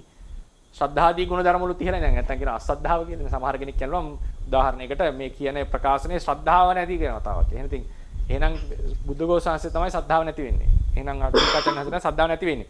ඒ නිසා ඒක ශ්‍රද්ධාව පිළිබඳ ප්‍රශ්නයක් නෙවෙයි. ඒක ඉතිහාසමය එක. ඒ කියන්නේ උන්වහන්සේලා දන්නවා උන්වහන්සේලාට පුළුවන් ඒකේ සමහර කරුණු පෙන්වන්න. මොකද ඒක සියල්ල ත්‍රිපිටකය ස්ථානයේහි ආචාර්යවාදය කියන එක තිබිලා නැහැ. ඒක තමයි උන්වහන්සේලාගේ විවරණ වලින් පැහැදිලි වෙන්නේ. තේරුණාද? පැහැදිලි වුණාද නැහැ? පැහැදිලි ස්වාමීන් වහන්සේ තේරුණා. වර්ණ ගන්න රසෝජා. ඔව්. අනිත් ඔක්කොම විනිබ්බෝර්ග. විනිබ්බෝර්ග කියලා කියන්නේ ඒවා නැතුවත් රූප කලාප තියෙන්න පුළුවන්. ඉතින් රූප සියල්ල විනිබ්බෝර්ග. තේරුණාද? ඔව් අහන්න ප්‍රේමවත්. දැන් බුදුරජාණන් වහන්සේලාගේ රහතන් වහන්සේගේ ධාතුන් වහන්සේලා දැන් වැඩ ඉන්නවානේ. ඔව්. ඒ රූප කොටස්නේ. ඒ රූප නාම කොටස් දැන් උන්වහන්සේ පින්නගන්න බෑනම ඒවා නැති වෙනවා. පින්නම් පෑම නැති වෙනව නෙවෙයි නේද? ධාතු පරිනිර්වාණය. පරිනිර්වාණය. ඒතකොට ධාතු වලට වෙන්නේ ඒවත් ධාතු පරිනිර්වාණය කියලා එකක් තියෙනවනේ ශාසනේ. ඒ ධාතුත් යම් වෙලාවක අතුරුදහන් වෙනවා කියලා කියනවා. ඒවත් රහත් ධාතු අතුරුදහන් වෙනවද කියලා ඒක නම් මම හිතලා තිබ්බේ නැහැ. ඒක හොඳ ප්‍රශ්නයක්. රහත් ධාතු අතුරුදහන් වෙනවා කියලා නැහැ කොහෙවත්. හා? ඔව් කෙනෙක් හිතන්න පුළුවන් ඒවත් ඉවර වෙන්න ඕනේ කියලා. මොකද බුද්ධ ශාසනය නැති කාලේ පසේ බුදුරන්ගේ ධාතුත් තියෙනවා. ඉතින් ඒ නිසා අයිති බුද්ධ ශාසනය නැති කාලේ පසේ බුදුරෙක් පහළ වෙන්නේ. ඒ නිසා රහත් ධාතු අනිවාර්යෙන් ඉවර යුතුද නැද්ද කියලා කෙනෙක් අහනවා. බුදුරයන් වහන්සේ සම්ප්‍රදාය එන්නේ බුදුරයන් වහන්සේගේ ධාතු ටික ඉවර වෙනවා යම් කාලයක එක දවසක. ඒ වෙනකම් විනාශ වෙන්නේ නැහැ කියලා කියන්නේ. රහතන් වහන්සේලාගේ ධාතු ගැන සඳහනක් නැත. මම දන්නේ නැහැ ඒක අහලා තියෙනවා නම් කවුරුට කියන්න මම නම් අහලා නැහැ මොකක්ද. ඒක තිරවසනේ. එහෙමනම් හරි අපි 10ට 10 වෙලාව අපි සඳුදා අපි ඉදිරි පාඩම් පටන් ගමු. එහෙමනම් මේ රස කරගන්න යදුනා වූ කුසලයේ ධර්මඥාන භාවනා ඥාන දියුණු කරගෙන නිවනින් සැනසෙන්නට හේතුපනිශ්‍රේ වේවා. අප බුද්ධ ශාසනය චිරාත් කාලයක් පැවතීමට උපකාරයක් වේවා කියලා අපි ප්‍රාර්ථනා කරනවා. බුද්ධ ශාසනං චිරන් තිට්ඨතු බුද්ධ ශාසනං චිරන් තිට්ඨතු බුද්ධ ශාසනං චිරන් තිට්ඨතු සාදු සාදු සාදු